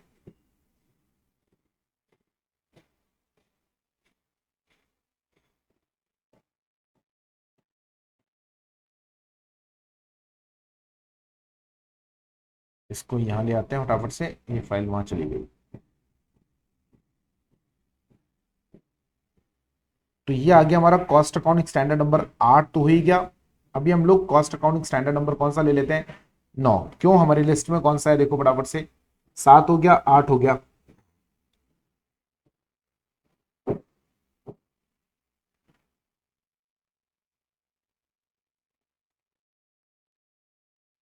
हम लोगों ने 7 कर लिया, 8 कर लिया। 9 पर थ्योरेटिकल क्वेश्चन आएगा, प्रैक्टिकल क्वेश्चन नहीं आने वाला। तो छोटा सा ही कोई थ्योरेटिकल क्वेश्चन आएगा कॉस्ट अकाउंटिंग स्टैंडर्ड 9 पर, अगर आता है तो किस चीज का है, पैकिंग मटेरियल का है। और क्या चीजें इसके अंदर पूछी गई हैं फटाफट से देखते हैं, कौन कौन सी चीजें। पैकिंग मटेरियल क्या होता है, देखो फटाफट से नीचे आते हैं। Packing material which are used to hold और टू प्रिजर्व, किसी भी प्रोडक्ट को होल्ड करने के लिए। जैसे लिक्विड प्रोडक्ट होता है तो पैकेट्स में या बॉटल्स में लिक्विड प्रोडक्ट को होल्ड करना पड़ता है, या मान लीजिए जैसे बिस्किट्स हैं, होल्ड करने के लिए आपको 7 बिस्किट्स का या 8 बिस्किट का एक पैकेट बनाना है तो उसके लिए रैपर चाहिए होगा ना। तो अगर कोई मटेरियल आपने किसी प्रोडक्ट को होल्ड करने के लिए या प्रिजर्व करने के लिए यूज किया होता है, that is called packing, primary packing material, which are used for identifying, describing or store or protect or display, transport और promotion। देन अगर कोई भी पैकिंग मटेरियल आपने इनमें से किसी काम के लिए लिया है, उस प्रोडक्ट को आइडेंटिफाई करने के लिए, उसको डिस्क्राइब करने के लिए, उसे स्टोर करने, प्रोटेक्ट करने के लिए, डिस्प्ले करने के लिए, तो वो क्या कहलाता है, सेकेंडरी पैकिंग मटेरियल कहलाता है। Cost of packing material of any nature whether secondary और primary is called as packing material cost. ठीक है, आगे चलते हैं। इसके बाद में क्या प्रिंसिपल्स है हमारे कॉस्ट पैकिंग मटेरियल के लिए। Principles of the measurement of cost of packing material, if purchased then invoice price, taxes and duties add होंगे, ट्रांसपोर्टेशन कॉस्ट ऐड होगी, इंश्योरेंस ऐड होगा, जो एक्सपेंसेस डायरेक्टली एट्रीब्यूटेबल है वो ऐड होंगे। इसके अलावा लेस क्या करना है, डिस्काउंट लेस करना है। और अगर कोई रिफंड हुआ है लेस, कॉमन है जैसे हमने बाकी जगह पढ़ा। सेल्फ मैन्युफैक्चर्ड है तो direct material, direct labour, direct expenses जोड़ दो, फैक्ट्री ओवरहेड जोड़ दो, एडमिनिस्ट्रेटिव एक्सपेंसेस का जो कोई शेयर है वो जोड़ना है, and research and development cost भी आपको जोड़ना है। क्या इंक्लूड नहीं करना, जैसा कि कॉमन है सब जगह, imputed cost, finance cost, normal cost, cost of कोई भी कन्वर्जन है after date of receipt of material, ये फॉरेन एक्सचेंज की हम बात कर रहे हैं तो वो नहीं लेना है। रिकवरीज, पेनल्टीज एंड डैमेज नहीं लेना है। सब्सिडी, ग्रांट, रिसीव को लेस कर देना है, रिकवरीज को लेस कर देना है। Cost of foreign exchange conversion up to the date of receipt of material, जैसा कि हमने पीछे पढ़ा था, वो इंक्लूड करना है। अगर कोई losses and spoilages in packing material up to the time of receipt of material है तो वो शामिल करना है, that shall be absorbed in the remaining quantity of packing material, but consider amount received against such loss from the transporter और insurer. अगर वो recover हो गया तो आपको ध्यान में रखना उतना अमाउंट लेस कर देना है। अगर वैल्यूएशन स्टैंडर्ड कॉस्ट पे कर रहे हो, कॉमन है जो पीछे हमने पढ़ा था, प्राइस वेरिएंस इसको इंक्लूड करना है। यूसेजेस वेरिएंस अगर कोई है, नॉर्मल है, इंक्लूड करना है, अदरवाइज नहीं करना। If transportation cost is a part of packing material, such transportation shall be valued as per cost accounting standard number 5। Packing material का वैल्यूएशन, कंजम्पशन और इन इश्यू वो डिपेंड करता है आप लीफो फीफो जो मेथड लगा रहे हैं। असाइन कैसे करेंगे, if directly attributable to a product है तो देखिए आप असाइन कर दें। अगर इकोनॉमिकल फीजिबल मैनर में आप असाइन कर सकते हैं best. If it is not directly attributable तो उसको फिर आपको किसी ना किसी टेक्निकल बेसिस पे असाइन करना है। ये प्राइमरी पैकिंग मटेरियल की बात कर रहे हैं। सेकेंडरी मटेरियल अगर है तो प्राइमरी पैकिंग मटेरियल तो पार्ट ऑफ फैक्ट्री ओवरहेड चला ही गया, सेकेंडरी पैकिंग है वो पार्ट ऑफ डिस्ट्रीब्यूशन कॉस्ट जाएगा, यानी आपने निकाल लिया कॉस्ट, अब प्राइमरी वाला जाएगा फैक्ट्री ओवरहेड में, जो सेकेंडरी वाला है वो जाएगा डिस्ट्रीब्यूशन ओवरहेड में। ठीक है, cost of reusable packing material shall B allocated on the basis of number of times, जितनी बार आपने यूज करा उतनी बार इसको एलोकेट करना है। ठीक है, तो ये आपको ध्यान में रखना है बस। ये हमारा कॉस्ट अकाउंटिंग स्टैंडर्ड नंबर 8। अब हम चालू करेंगे बेटा 10, 11, 12 और 14, ये 3 अकाउंटिंग स्टैंडर्ड्स और हम लोग लेने वाले हैं। हम लोगों ने 10 तक तो पढ़ लिया था, 9 तक सॉरी, 10, 11, 12 और 14 ये 4 अकाउंटिंग स्टैंडर्ड्स हम लेने वाले हैं, जिसमें से 10 के ऊपर तो प्रैक्टिकल क्वेश्चंस भी आपको मिलने वाले हैं। 12 पर भी आपको प्रैक्टिकल क्वेश्चन मिलेगा, लेकिन 11 और 14 पर प्रैक्टिकल क्वेश्चन नहीं मिलेगा। तो अपन क्या करते हैं, अपन 10 और 12 ले लेते हैं और उसके बाद में फिर अपन 11 और 14 लेंगे। ठीक है, 10 और 12 हम पहले क्यों ले रहे हैं, 10 12 हम इसलिए ले रहे हैं पहले क्योंकि जिससे हम लोग इनके प्रैक्टिकल क्वेश्चंस जो एग्जाम में पीछे दिए हुए हैं उनको कंप्लीट कर सके। तो पहले चलते हैं कॉस्ट अकाउंटिंग स्टैंडर्ड नंबर 10 क्या है वो देखें। ये है on the direct expenses, cost accounting standard on direct expenses. Theoretical question अगर आप देखते हैं इसके ऊपर तो आपको इस पे 2 बार थ्योरेटिकल क्वेश्चन मिला हुआ है। ठीक है, कौन से होते हैं direct expenses, expenses which is relating to manufacturing लेकिन other than material and labour. यानी हम लोगों के पास 3 चीज होती है, direct material, direct labour and direct expenses. तो कोई भी ऐसे खर्चे हैं जो मैन्युफैक्चरिंग से रिलेटेड है लेकिन जो कि मटेरियल एंड लेबर के अलावा है तो उनको क्या बोला जाएगा, उनको बोला जाएगा डायरेक्ट एक्सपेंसेस। ठीक है, अब सवाल आता है डायरेक्ट एक्सपेंसेस को जो other than direct labour and direct वो है उनको मेजर कैसे किया जाता है। ठीक है, देखो if any resource is purchase bought in, जैसा पीछे आपने पढ़ा था बाकी सब खर्चों में यहां पे भी वैसा ही है। यदि डायरेक्ट एक्सपेंसेस में कोई एक्सपेंस ऐसा है जो कि आपने बाहर से परचेज करा है जिसके लिए इनवॉइसिंग हुई है तो उस केस में उसका जो भी बॉट आउट वैल्यू है यानी परचेज प्राइस है, इनवॉइस प्राइस है, वो आपको ले लेना है। साथ में ड्यूटीज एंड टैक्सेस अगर कोई है तो ऐड कर देने हैं। And other expenses which are attributable to such resources वो ऐड कर देने हैं और कोई रिफंड ऑफ टैक्सेस तो लेस करना है। And if it is not purchase तो जो भी आपका एक्चुअल अमाउंट इनकर्ड हुआ है वो आपको इसमें ले लेना है। If any direct expenses paid in lump sum, यानी आपने एक साथ पे करा बहुत सालों के लिए, जैसे रॉयल्टी है, कॉपीराइट है, then it is to be amortised over the period of that manufacturing process. यानी जो भी आपका मैन्युफैक्चरिंग प्रोसेस है, जितने भी साल का मैन्युफैक्चरिंग प्रोसेस है उसके ऊपर आपको इसको अमोर्टाइज कर देना है धीरे धीरे करके, राइट। चलिए आगे चलते हैं। Common items of all the common to all the items of the cost, पीछे से हम पढ़ते हुए आए थे जैसे कि आपको मटेरियल आइटम्स को ही लेना है, फाइनेंस कॉस्ट को इंक्लूड नहीं करना है, इंप्यूटेड कॉस्ट को भी लेस नहीं करना है। ठीक है, और इसके अलावा अगर आपने स्टैंडर्ड कॉस्ट पे किया है तो जो प्राइस वेरिएंस है, 2 तरह के वेरिएंस इसके अंदर आएंगे वो आपको इंक्लूड करने हैं। उसमें भी हमने कहा था एबनॉर्मल वालों को आप शामिल नहीं करेंगे, नॉर्मल को लेंगे। कोई ग्रांट, इंसेंटिव, सब्सिडी अगर आपको सरकार से मिली है तो उसको भी आपको लेस कर देना है, कोई एबनॉर्मल पोर्शन है उसको हटा देना है। Penalties, damages paid to third parties को इंक्लूड नहीं करना है। और इसके अलावा कोई भी क्रेडिट्स एंड रिकवरीज हुई है डायरेक्ट एक्सपेंस के कॉन्टेक्स्ट में तो उसको भी आपको क्या कर देना है, लेस कर देना है। इसके अलावा कॉस्ट अकाउंटिंग स्टैंडर्ड में अगर किसी भी तरह का कोई चेंज आप करते हैं तो उस कॉस्ट अकाउंटिंग स्टैंडर्ड में या जो भी आपने प्रिंसिपल फॉलो करा उसमें अगर आपने किसी भी तरह का कोई भी चेंज करा है तो उसका रीजन भी आपको यहां पर डिस्क्लोज करना पड़ेगा। तो ये आपको ध्यान में रखना है। आगे चलते हैं, उसके बाद में बस इतना सही है और ज्यादा दिमाग लगाना नहीं है इसके अंदर।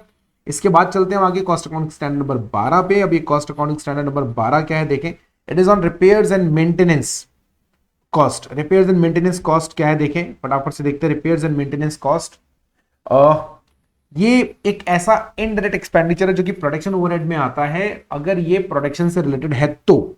ठीक है, तो हम सीधा चलते हैं नीचे, हमारे कहां पर मुख्य बात पर आते हैं जहां पर हम बात करेंगे principles of maintenance and all. आइए, repair and maintenance means activities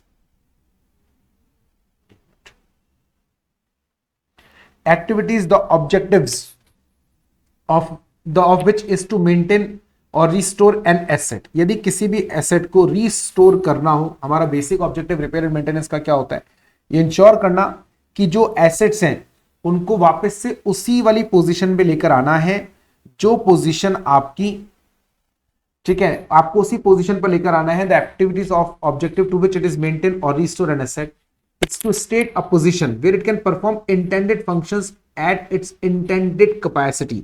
यानी कोई भी एसेट जो वापस से आप उसी वाली पोजीशन में इसको लेकर आए, वापस से उसी वाली पोजीशन में रिस्टोर करें। कई बार ऐसा होता है एसेट की कैपेसिटी डाउन हो जाती है, एसेट की एफिशिएंसी कम हो जाती है, तो हम लोगों को क्या करना पड़ता है, उससे वापस से रिस्टोर करना पड़ता है। रिस्टोर कैसे करेंगे, रिपेयर मेंटेनेंस करा के, कभी कभी सब्सटेंशियल रिपेयर एंड मेंटेनेंस कराना पड़ता है, कभी कभी रेगुलर रिपेयर मेंटेनेंस होता है। पर्पस बस इतना सही है कि उससे वो अपने फंक्शन परफॉर्म कर पाए, या फिर हम ऐसे बोले कि जो भी उसकी कैपेसिटी है at that level it can perform it's functions. All direct or indirect expenses incurred on such activities called as repair and maintenance. For example, consumables, stores, spare, material, labor, जो भी आपने यूज करा repair maintenance के लिए सब इसमें आएगा। Measurement of cost of raw material, repair and maintenance, sorry, if it is undertaken by entity at its own premises, तो जो भी आपके consumable stores, spares, material, labour, utility और आपके एसेट्स लगे उसका डेप्रिसिएशन, यानी रिपेयर मेंटेनेंस करने में जो भी मटेरियल आपने यूज करा है, स्पेयर पार्ट्स हैं या कंज्यूमेबल्स हैं या मटेरियल है, वो सब की कॉस्ट आपको ऐड कर देनी है। If it is undertaken by outside contractor. अब इसमें भी दो है, अगर कॉन्ट्रैक्टर ने अपनी प्रीमाइसेस में करा है तो बात ही खत्म हो गई। उस केस में तो जो इनवॉइस वो देगा वो जिसमें आपको टैक्सेस एंड ड्यूटीज को इंक्लूड करना है, और अगर कोई टैक्सेस एंड ड्यूटीज रिफंड हुए तो वो लेस कर देना है।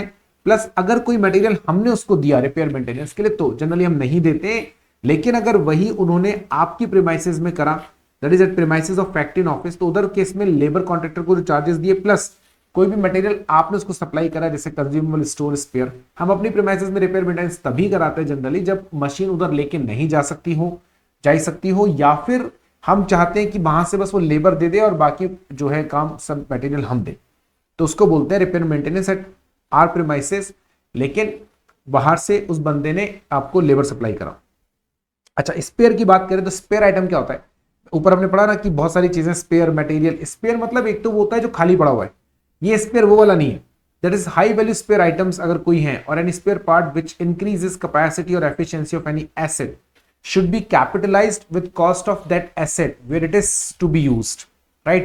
आपका कोई हाई स्पेयर आइटम अगर है तो उस हाई स्पेयर आइटम की कैपेसिटी या एफिशिएंसी जो कि बढ़ाएगा आपका, मतलब बहुत सब्सटेंशियल पार्ट है, जैसे फॉर एग्जांपल कोई प्लांट एंड मशीनरी है, अब प्लांट एंड मशीनरी का कोई सब्सटेंशियल पोर्शन है, कोई सब्सटेंशियल पार्ट है, तो जो कि उस मशीन की कैपेसिटी या एफिशिएंसी को बहुत ज्यादा इंक्रीज कर देगा, तो देखिए उससे फिर उसको फिर कैपिटलाइज किया जाता है और उस पर थोड़ा डेप्रिसिएशन आप चार्ज करोगे हर महीने या हर साल जैसा भी है। लेकिन अगर कोई स्पेयर आइटम ऐसा है which do not enhance the value और एफिशिएंसी और capacity of any asset where it is to used should be charge to repair and maintenance. यदि मान लीजिए कोई ऐसी एसेट है, कोई मशीन है, जो कोई स्पेयर पार्ट है जो कि रिपेयर मेंटेनेंस में हम यूज करेंगे, जिससे उसकी कैपेसिटी तो नहीं बढ़ेगी बट हाँ उसका जो एफिशिएंसी लेवल है वो मेंटेन रहेगा, बढ़ेगी तो नहीं, जितना है उतना ही रहेगा, राइट? तो उस केस में उसको रिपेयर मेंटेनेंस के तौर पे हम लोग यहां पर डेबिट करेंगे। लेकिन अगर किसी स्पेयर पार्ट से मशीन की कैपेसिटी बढ़ गई, एक्सपांड हो गई, एफिशिएंसी बढ़ गई, तो फिर उसको कैपिटलाइज किया जाएगा, इसका मतलब क्योंकि वो सब्सटेंशियल एसेट है। If any spare is replaced with old spare part which meet criteria of PP, then it should be recognized as PP। Already हमने ऊपर पढ़ ही लिया कि अगर कोई भी रिपेयर मेंटेनेंस का आइटम ऐसा है, कोई स्पेयर आइटम ऐसा है जिसको जो एसेट कैपिटल नेचर का एसेट है, जिसको एसेट माना जा सकता है, तो उस केस में उससे फिर आप एसेट मानेंगे और उस पर डेप्रिसिएशन चार्ज करेंगे। Otherwise it should be recorded as expenses when consumed. जब भी आप उसको कंज्यूम करोगे तब उसको आप as a repair maintenance record कर लेना। ये ऊपर हमने ऑलरेडी बात पढ़ ली है। Expenses of major overall while calculating cost of repair maintenance, expenses of major overall अगर कोई है, इट शुड बी कैपिटलाइज्ड।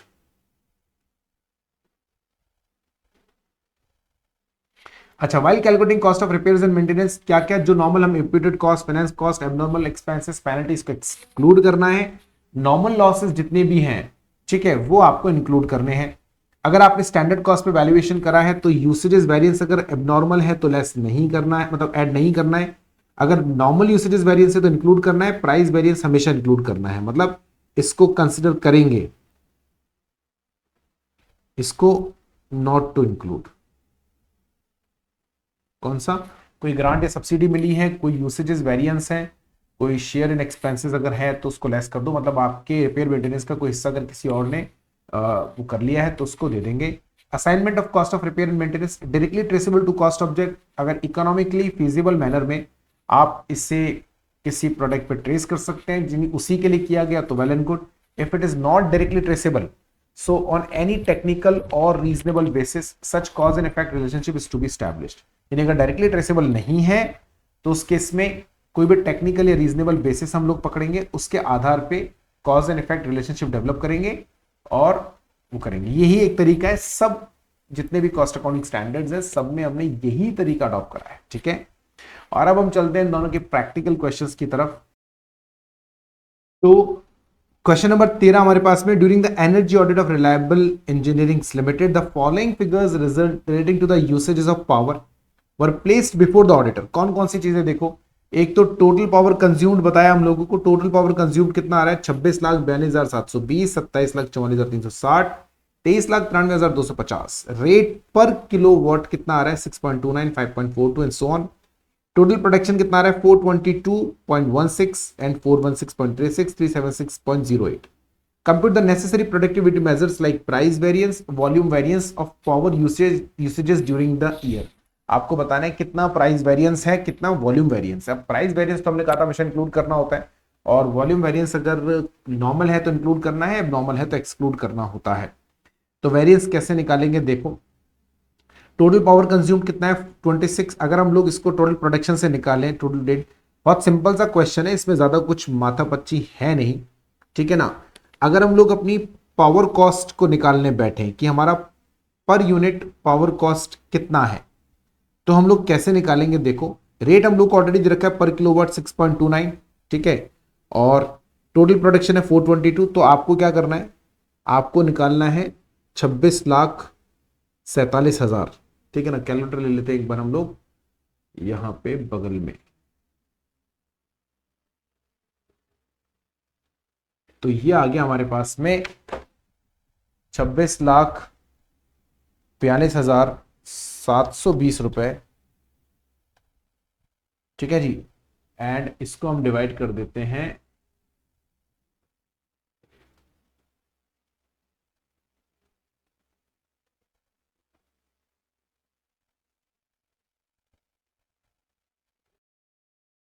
यहां पे, इसको साइड में मैं लिखता भी जाता हूं जिससे कि आपको आसानी रहेगी थोड़ा सा। देखो पावर कंज्यूम्ड है, मैं वैसे तो यहां पर थोड़ी जगह कम है बट कोई बात नहीं। पावर कंज्यूम्ड कितना है हमारा, इसको हटा देता हूं, एक काम करता हूं आपके लिए थोड़ा सा आसान कर देते हैं, इसको थोड़ा सा छोटा करते हैं, आ जाओ। देखो टोटल पावर कंज्यूम्ड हमारा कितना है, 26,42,720 किलोवाट। ये हमारा टोटल पावर कंज्यूम्ड है, ये अमाउंट नहीं है बेटा, ये है हमारा टोटल पावर कंज्यूम 46,42,720, ठीक है। और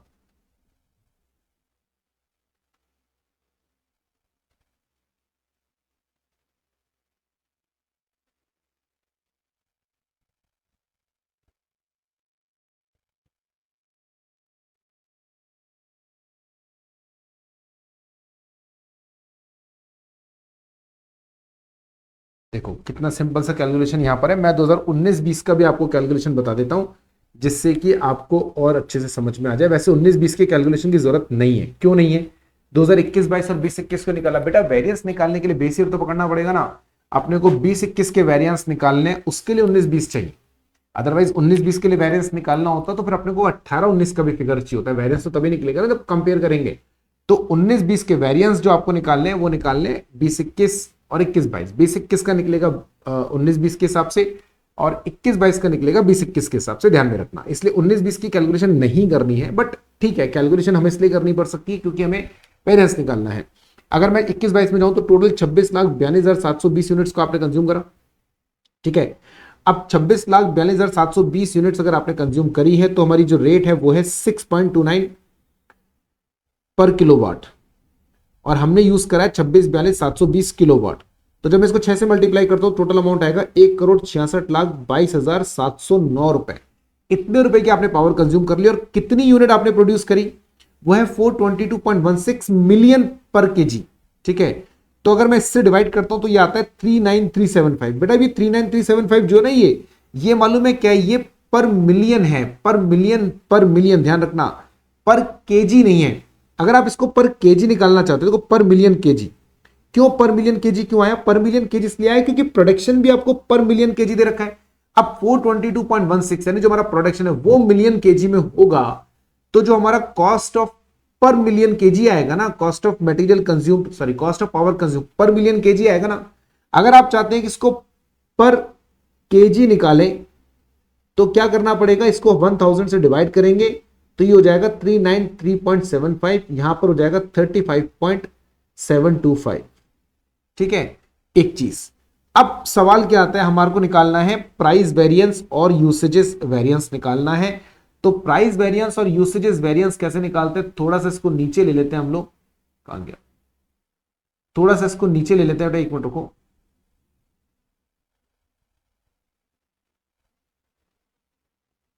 एक मिनट, यहां आ जाती ये। अब मैंने जैसा आपको कहा था कि 20-21 का निकलेगा, सॉरी 21-22 का निकलेगा 20-21 के हिसाब से, और 20-21 का निकलेगा 19-20 से कंपेयर करते हुए। तो पहले मैं 20-21 का निकाल लेता हूं। तो कैसे निकालेंगे प्राइस वेरिएंस, प्राइस वेरिएंस निकालना है आपको रेट में कंपेयर करके, रेट कितना है देखो, 2020-21 में था 5 रुपये 42 पैसे, यहां है 6 रुपये 29 पैसे। तो हम निकालते हैं, अभी चूंकि पिछले साल से कंपेयर कर रहे हैं तो करंट ईयर को प्राइस में से लेस करते हैं। और कितनी यूनिट कंज्यूम करी है आपने, 26,42,720 यूनिट। ठीक है, ये बात समझ में आ गई। तो ये हमारा निकलेगा प्राइस वेरिएंस। और अगर हम लोग इसको कंपेयर करें इसके लिए, मतलब 20-21 के लिए, तो ये कैसे निकलेगा, ये निकलेगा 5.42 माइनस 4.90 मल्टीप्लाई बाय 27,44,360 रुपए। कितना अमाउंट आएगा, ये आएगा 22,99,166। यह आएगा 14,27,067। वॉल्यूम वेरिएंस की निकालें बात करें तो वॉल्यूम वेरिएंस कैसे निकलता है, वॉल्यूम वेरिएंस निकलता है वॉल्यूम के डिफरेंस में। हमने 2021-22 में टोटल प्रोडक्शन जो करा वो करा 422.16, जबकि ये है 416.36। ठीक है, और हमारा पर केजी रेट 3.375। ठीक है, अच्छा अगर आपको इसको मिलियन केजी में निकालना, ये तो केजी में आएगा, मिलियन केजी में तो क्या करना, फिर 1000 से और मल्टीप्लाई कर देना, या यहां पे 39,375 लिख, दोनों में से एक काम कर लेना, या तो इसको यहां पे 39.375 मत करना, 39,375 करना। यदि अगर आप इसको अभी 39.375 से मल्टीप्लाई कर रहे हैं तो बाद में 1000 से मल्टीप्लाई कर देना, तो ये आ जाएगा किसमें, पर मिलियन केजी में। अभी ये पर केजी में चलेगा। यहां पर अगर हम चलते हैं तो यहां पर कितना है, 416.36 माइनस 376.08 मल्टीप्लाई बाय कितना रेट है हमारा, यह है 35.725। ठीक है, तो ये डिफरेंस हमने को निकालना पड़ेगा। अगर मैं इसको डिफरेंस को निकालता हूं तो ये आएगा 228.375 और ये आएगा 1439.003। ठीक है, तो ये आपको ध्यान में रखना है। आप चाहें तो इसको निकाल के देख सकते हैं। देखो यहाँ निकाल लेते हैं, 416.36 माइनस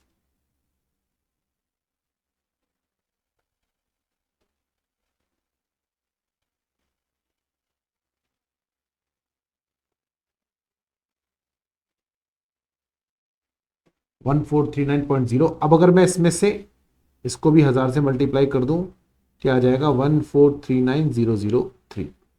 ठीक है, तो और इसको भी अगर निकाल देंगे तो 228,375 आ गया। सिंपल, बहुत टफ क्वेश्चंस नहीं आते हैं, बहुत सिंपल क्वेश्चंस है। मैंने पहले ही कहा था आपको कि कॉस्ट ऑडिट में उतने टिपिकल क्वेश्चंस नहीं आते हैं। उसके बाद में है Trauma Limited, a manufacturing company produces two products, PB and PS. The following information is extracted from the books of company for the year ended 31st of March. Unit produced 210, 168, unit sold 168, 136। ये coincidence है जरा सा कि यहाँ पे 168 है, 168 है। Machine are utilised 1,26,000 और यहाँ पर है कितना, 84,000। उसके बाद में है design charges 157,500, 189 software development charges आ गए। Royalty paid on sales 6,09,000 at the rate of 2 rupees per unit sold for both the products. तो 6,09,000 आ रही है और हमने यूनिट बेची है 1,68,000 और 1,36,000। तो ये हो गई 2,68,000 और 3,04,500, है ना। पेड ऑन यूनिट, अच्छा यूनिट प्रोड्यूस पर अलग है, उस पर है 1 रुपीज पर यूनिट, तो 2,10,000 1,68,000। ठीक है, 2,10,000 और 1,68 हो गया, 3,78 इंटू 1। ठीक है, ये 3,00,000 रुपए हो गए, 3,78,000। और वहां पे यूनिट सोल्ड हमारी कितनी है, 6,00,000। तो ये कितना आ रहा है, इसको निकाल लेते हैं एक बार फटाफट से हम लोग। ये है 2,10,000 यूनिट सोल्ड जो है, सॉरी 1,68,000 प्लस 1,36,500 मल्टीप्लाई बाय 2। ठीक है, 6,09,000 आ गया। इन्होंने क्या पूछा है, hire charges of equipments in the use manufacturing process of product PB is 53,000। ठीक है, no adjustment made is relating to the units held in closing stock, you are required to compute direct expenses. ठीक है, निकाल देते direct expenses कौन कौन से, ज्यादा तो कुछ है नहीं इसके अंदर। अगर हम लोग रॉयल्टी के हिसाब से चलें तो देखो बेटा, डायरेक्ट एक्सपेंसेस अगर हमसे पूछे गए हैं तो ध्यान से सुनो, दो चीजें हैं। इसको हटा दूं जरा, मैं ये कैलकुलेटर यहां खोल लेता हूं। देखो सबसे पहले तो रॉयल्टी का निकालते हैं। रॉयल्टी सबसे ऊपर यहीं पे दे रखा है, रॉयल्टी पेड सोल्ड यूनिट पर है 2 रुपए, तो 1,68,000 इंटू 2 और 1,36,502। ऑन प्रोडक्शन पर 1,00,000 2,10,000 इंटू 1 यानी 1,68,000 एक ही, तो सिंपल है। डिजाइन चार्जेस आ रहे हैं 1,57,500 1,89, ये भी ठीक है। सॉफ्टवेयर डेवलपमेंट चार्जेस 2,62,500 और 3,78,000। और नीचे आपको दे रखे हैं हायर चार्जेस प्रोडक्ट इक्विपमेंट, ये प्रोडक्ट पीबी के लिए है, तो इसमें जोड़ेंगे। ठीक है, इसमें तो कुछ ऐसा है नहीं। मशीन आर यूटिलाइज का कोई यूज ही नहीं है, कॉस्ट तो खाली यही है। और ये रॉयल्टी आ गई और ये आ गया इक्विपमेंट हायर चार्जेस। ठीक है, सिंपल क्वेश्चन है बेटा, तो कुछ है ही नहीं इस क्वेश्चन के अंदर, तो देख ही रहे हैं आप, बिल्कुल आसान सा क्वेश्चन है। उसके बाद में cost accounting standard number 12, how the value high value spare should be shown. The cost of high value spare when replaced with the new spare. तो हमें क्या करना चाहिए, देखो अभी हमने थोड़ी देर पहले आपको समझाया था, अगर हाई वैल्यू स्पेयर है और अगर ये हाई वैल्यू स्पेयर एलिजिबल, या ऐसे बोले कि ये क्या बोलते हैं, meet the criteria of PP, तो कैपिटलाइज करेंगे एंड चार्ज डेप्रिसिएशन। ठीक है, और अगर if not qualified as PP तो book as expense in P and. Simple है, इसमें तो ज्यादा दिमाग लगाने का कोई काम ही नहीं। चलिए, उसके बाद में हमारे पास में आता है last question which is question number 16। ये क्वेश्चन नंबर 16 क्या है, देखते हैं फटाफट से। Question number 16, standard material requirement to produce 1000 units of the product X is 1200 units of material at a standard price of 60 per unit। ठीक है, standard material requirement 1000 unit produce करने के लिए 1200 यूनिट अगर हम प्रोड्यूस करते हैं तो 60 रुपए पर मिल जाएगा अपने को, बिल्कुल ठीक है। Standard allows for the rejection of 25% of input, ये भी ठीक है। It is estimated that 1/3 of the rejects can be reworked at an additional cost of 20 rupees. Scrap unit sold at ₹5। ठीक है, यानी जितना भी स्क्रैप, जितना भी रिजेक्ट होगा उसका 1/3 तो रिपेयरेबल है, बाकी स्क्रैप में जाएगा। During a particular period units produced were 19,500 and with 24,000 units of material. आपने 19,500 यूनिट बनाई, जो कि आपकी बनी 24,000 यूनिट्स ऑफ मटेरियल से, at a standard cost of 60 rupees per unit. 7,000 units were rejected out of which 2,500 वर रीवर्क्ड। ये सारा एक्चुअल हो गया at a cost of 51,000। ठीक है, the balance units were sold at a scrap of 5 rupees। Calculate material variance and actual variance, material variance and scrap variance।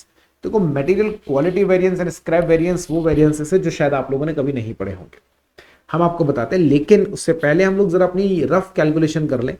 अगर अपनी rough calculation के हिसाब से चलें तो अगर आपको 1000 यूनिट ऑफ प्रोडक्ट एक्स बनानी है, standard metal requirement to produce 1000 X is 1200, और 1200 आएंगे 60 रुपए के हिसाब से, यानी 72,000।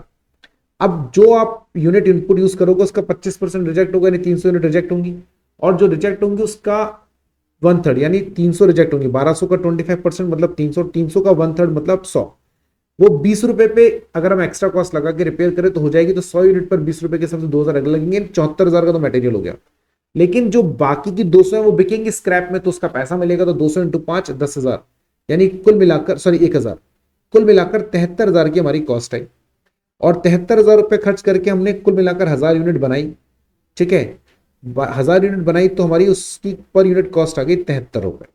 ये एक हमारा मोटा मोटी कैलकुलेशन है। एक्चुअल पे चलते हैं तो हमने 24,000 यूनिट इनपुट की डाली एट द रेट ऑफ 60, तो ये बना 14,40,000। 24,000 में से रिजेक्ट हो गई 7,000, 7,000 में से 2,500 रुपए वर्कआउट कर लिया हमने, 51,000 रुपए लगे, तो कुल मिलाकर 14,91,000। अब 7,000 में से अगर 2,500 सही हो गई, बाकी बची 4,500 जो कि रिपेयरेबल नहीं है, वो 5 रुपए के हिसाब से बिकी 22,500, तो 14,91,000 माइनस 22,500 मतलब 14,68,500 पर यूनिट आया हमारा 75 रुपए 31 पैसे। ये हमारा कॉस्ट पर यूनिट आया। ठीक है, ये हमारा है कॉस्ट पर यूनिट। तो एक्चुअल और स्टैंडर्ड कॉस्ट पर यूनिट हमने कैलकुलेट करा। चलिए, अब ये क्वेश्चन में हमको वेरिएंस जो निकालना है, वो वेरिएंस कैसे निकालेंगे वो बड़ा इंपॉर्टेंट है, क्योंकि इसके जो वेरिएंसेस है ना, वो बेटा दो तरीके से निकलेंगे। मैं आपको समझा देता हूं वेरिएंस कैसे निकालना है इसके अंदर। क्योंकि ये तो हमने अपना एक स्टैंडर्ड रफ कैलकुलेशन कर लिया कि भाई हमारा प्राइस इतना आ रहा है। इन्होंने हमसे क्या क्या पूछा, इन्होंने पूछा एक तो मटेरियल वेरिएंस और एक होता है स्क्रैप वेरिएंस। अब मटेरियल वेरिएंस के अंदर दो हम आपको बताएंगे। देखो, एक तो वैसे तो मटेरियल वेरिएंस एक ही होता है, बट कुछ जगह मटेरियल वेरिएंस में भी ये लोग दो तरीके से निकाल देते हैं। एक होता है मटेरियल क्वालिटी वेरिएंस और एक होता है यूसेजेस वेरिएंस। ऐसे दो निकलते हैं। वैसे तो जनरली यूसेजेस वेरिएंस ही होता है, क्वालिटी वेरिएंस कुछ होता नहीं है। ये एक तरीके से प्राइस का डिफरेंस की बात हो रही है कि प्राइस का डिफरेंस, कि हमने जो हमारा स्टैंडर्ड प्रोडक्शन है, अब हमारा स्टैंडर्ड प्रोडक्शन कितना है 19,500, ये हमारा स्टैंडर्ड प्रोडक्शन है। अब ये बेसिकली क्या बोल रहे हैं कि 19,500 को अगर हम लोग स्टैंडर्ड जो रेट है हमारा वो 73 रुपए है, और ये बना 75.31 में माइनस 73, स्टैंडर्ड रेट 73, एक्चुअल 75.3। अगर हम लोग इसको निकालेंगे तो ये हमारा जो डिफरेंस आएगा ये कितना आएगा, ये निकाल लेते हैं एक बार हम लोग, कि अगर इन दोनों में डिफरेंस निकाले तो मैं कैलकुलेट कर लेता हूं एक बार यहां पे।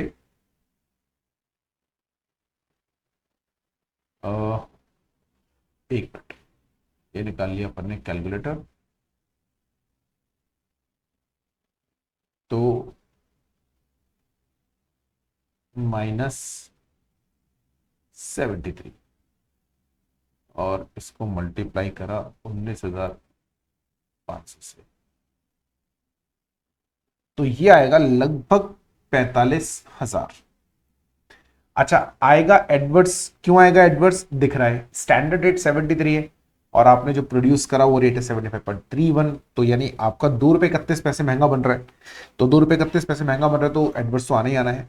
और अगर हम लोग यूसेजेस वेरिएंस की तरफ चलते हैं तो यूसेजेस वेरिएंस हमारा कैसे निकलेगा मैं बताता हूं आपको एक बार।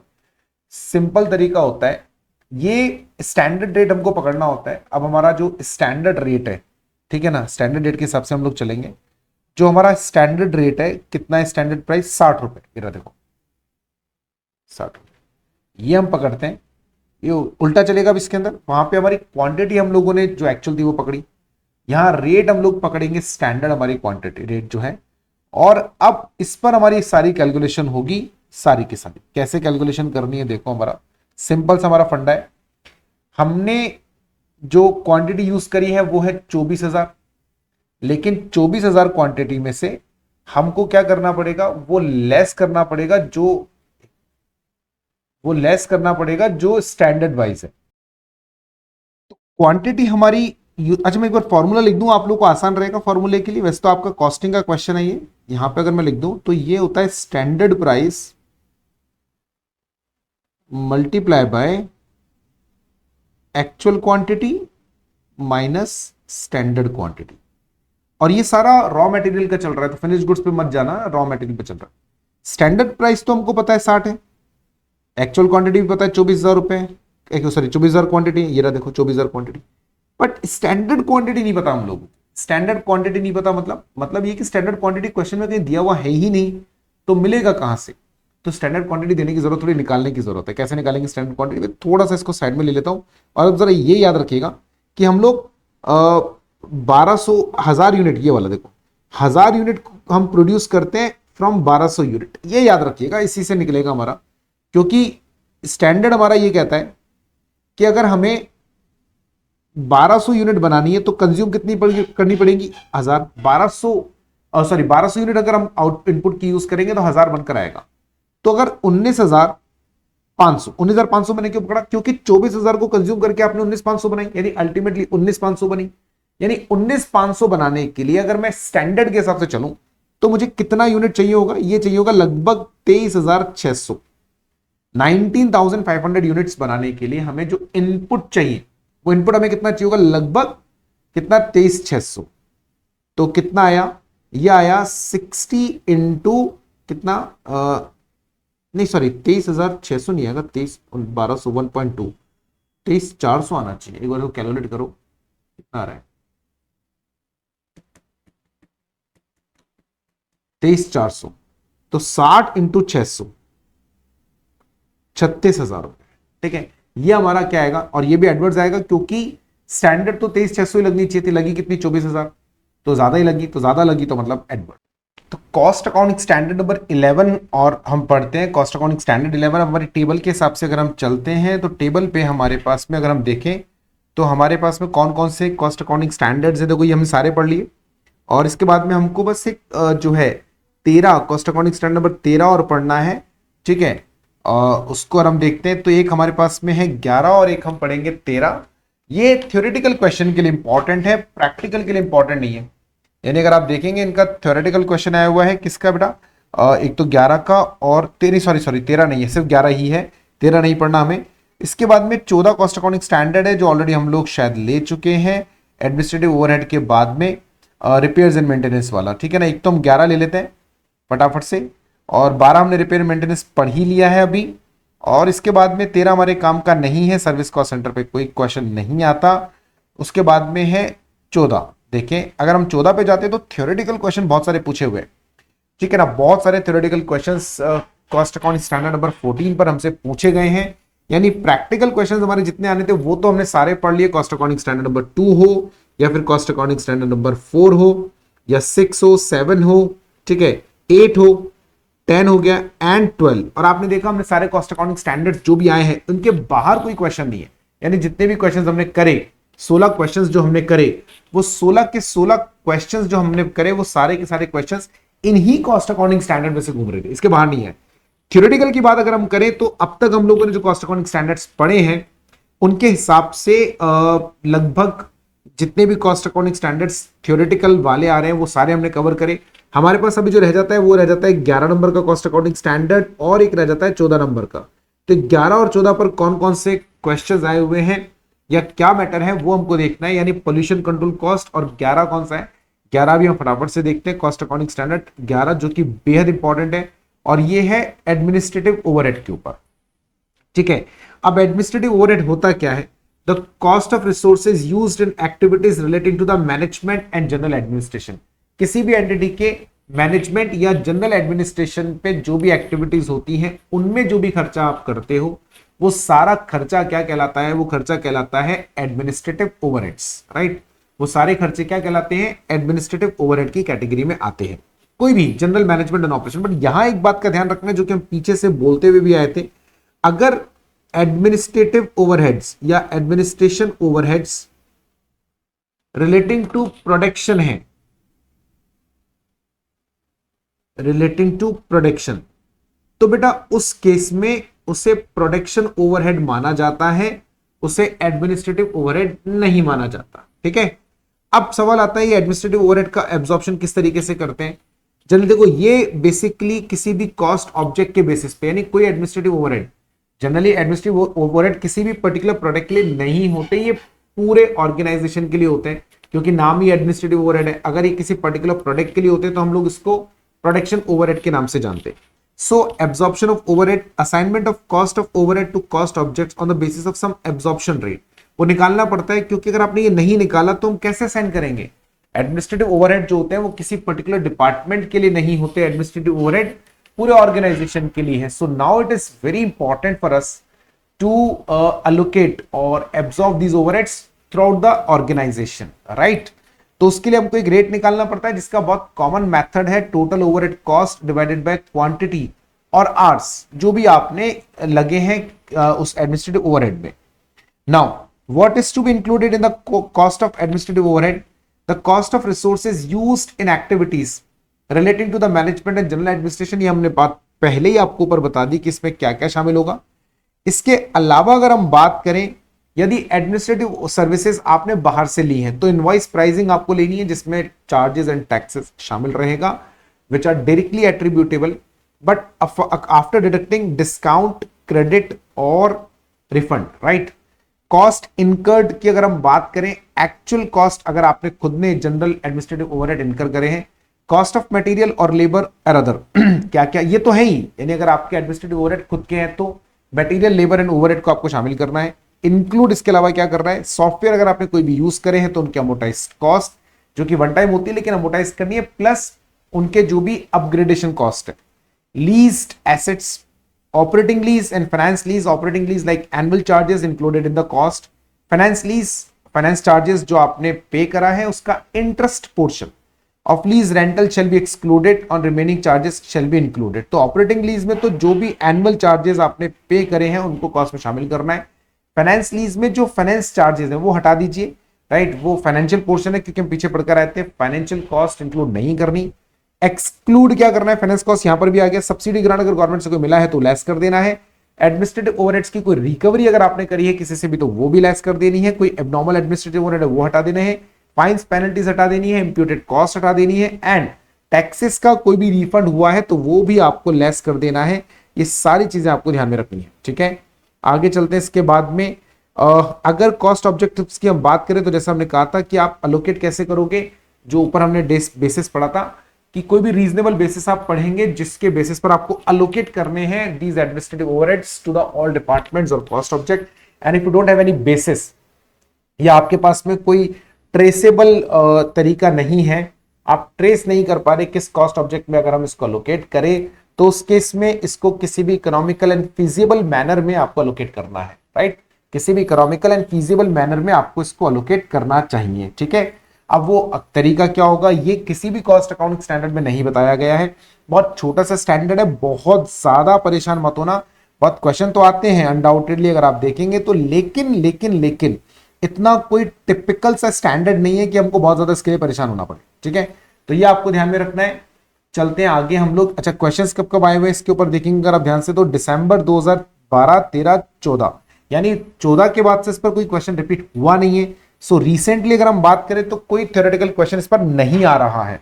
यानी अगर मैं ट्रेंड के हिसाब से भी चलूं ना तो भी ट्रेंड के हिसाब से कई बच्चों को ये कंफ्यूजन हो रहा है या हो सकता है कि सर चलो प्रैक्टिकल क्वेश्चन में तो आपकी बात बिल्कुल फिट है कि भैया यही क्वेश्चंस इन पे ही बन रहे हैं. ये जो गिने चुने cost accounting standards 1 2 3 4 5 6 7 cost accounting standards पे प्रैक्टिकल क्वेश्चन बन रहे हैं. बट थ्योरेटिकल क्वेश्चन की अगर आप बात करें तो वो 7 पे नहीं बन रहा, वो 1 2 3 4 1 2 3 4 5 6 7 8 9 10 11 पे तो बन ही रहा है. 11 में से भी 10 पे इसको मैं हटा दूं तो 10 ऐसे जिनके ऊपर 2 या 2 से ज्यादा बार कॉस्ट अकाउंटिंग स्टैंडर्ड पे थ्योरेटिकल क्वेश्चन आया है. और अगर मैं एक एक बार की बात करूं तो 5 और 1 6 कॉस्ट अकाउंटिंग स्टैंडर्ड्स ऐसे जिन पर एक एक बार क्वेश्चन आया है. तो इसके हिसाब से देखिए तो फिर तो किसी भी कॉस्ट अकाउंटिंग स्टैंडर्ड पे थ्योरेटिकल क्वेश्चन आ सकता है. नहीं, ट्रेंड अगर आप ध्यान से देखेंगे तो 2018-20 तक मैं ले लेता हूं. उसके बाद से अगर आप देखेंगे जो क्वेश्चंस रिपीट हो रहे हैं इवन थ्योरी के भी, वो भी इन्हीं कॉस्ट अकाउंटिंग स्टैंडर्ड्स के ऊपर घूम रहे हैं, नया पे नहीं आ रहा है. पहली बात तो रिसेंटली अगर आप देखते हैं तो थ्योरेटिकल कॉस्ट अकाउंटिंग स्टैंडर्ड्स पे क्वेश्चन बन ही कम रहे हैं. लास्ट जो क्वेश्चन बना वो दिसंबर 2022 में बना था. उसके बाद में कोई क्वेश्चन आया भी है तो कोई बहुत नया नहीं आया, रिपीटेड आया. यानी 2022-23 के बाद अगर हम जाते हैं तो वैसे भी प्रैक्टिकल क्वेश्चंस ही आ रहे हैं. और अगर आप थ्योरेटिकल पे भी जाएंगे तो बहुत पुराने हैं. आप ध्यान से देखो 2014 जिनमें एक एक बार क्वेश्चन की अगर आप बात करते हैं 2014 में आखिरी बार क्वेश्चन आया, 2015, 2016, 2018, 2021 यानी लास्ट क्वेश्चन भी 2021 में आया है. उसके बाद से लेकर अब तक 4 साल निकल चुके हैं. 3 साल अगर मैं 2021 से चलूं तो 22, 23, 24 इन 3 सालों में यानी 6 अटेम्प्ट में अब तक कोई भी थ्योरेटिकल क्वेश्चन नहीं रिपीट हो रहा है.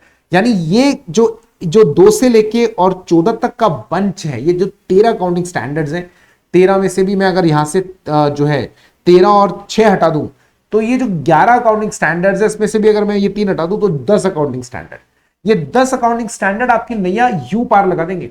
तो बहुत ज्यादा परेशान मत होइए. मैं फिर आपको रिपीट कर रहा हूं, बेवजह परेशान नहीं होना है, अपने को गधों की तरह नहीं चलना है. अगर मैं थ्योरी की प्रैक्टिकल की मैं रिपीट कर रहा हूं, अपना कॉस्ट अकाउंटिंग स्टैंडर्ड नंबर 14 पढ़ाने से पहले cost accounting standard number 2, cost accounting standard number 4, cost accounting standard number 6, 7 और उसके बाद में 10 प्रैक्टिकल के लिए बस यही इंपॉर्टेंट है.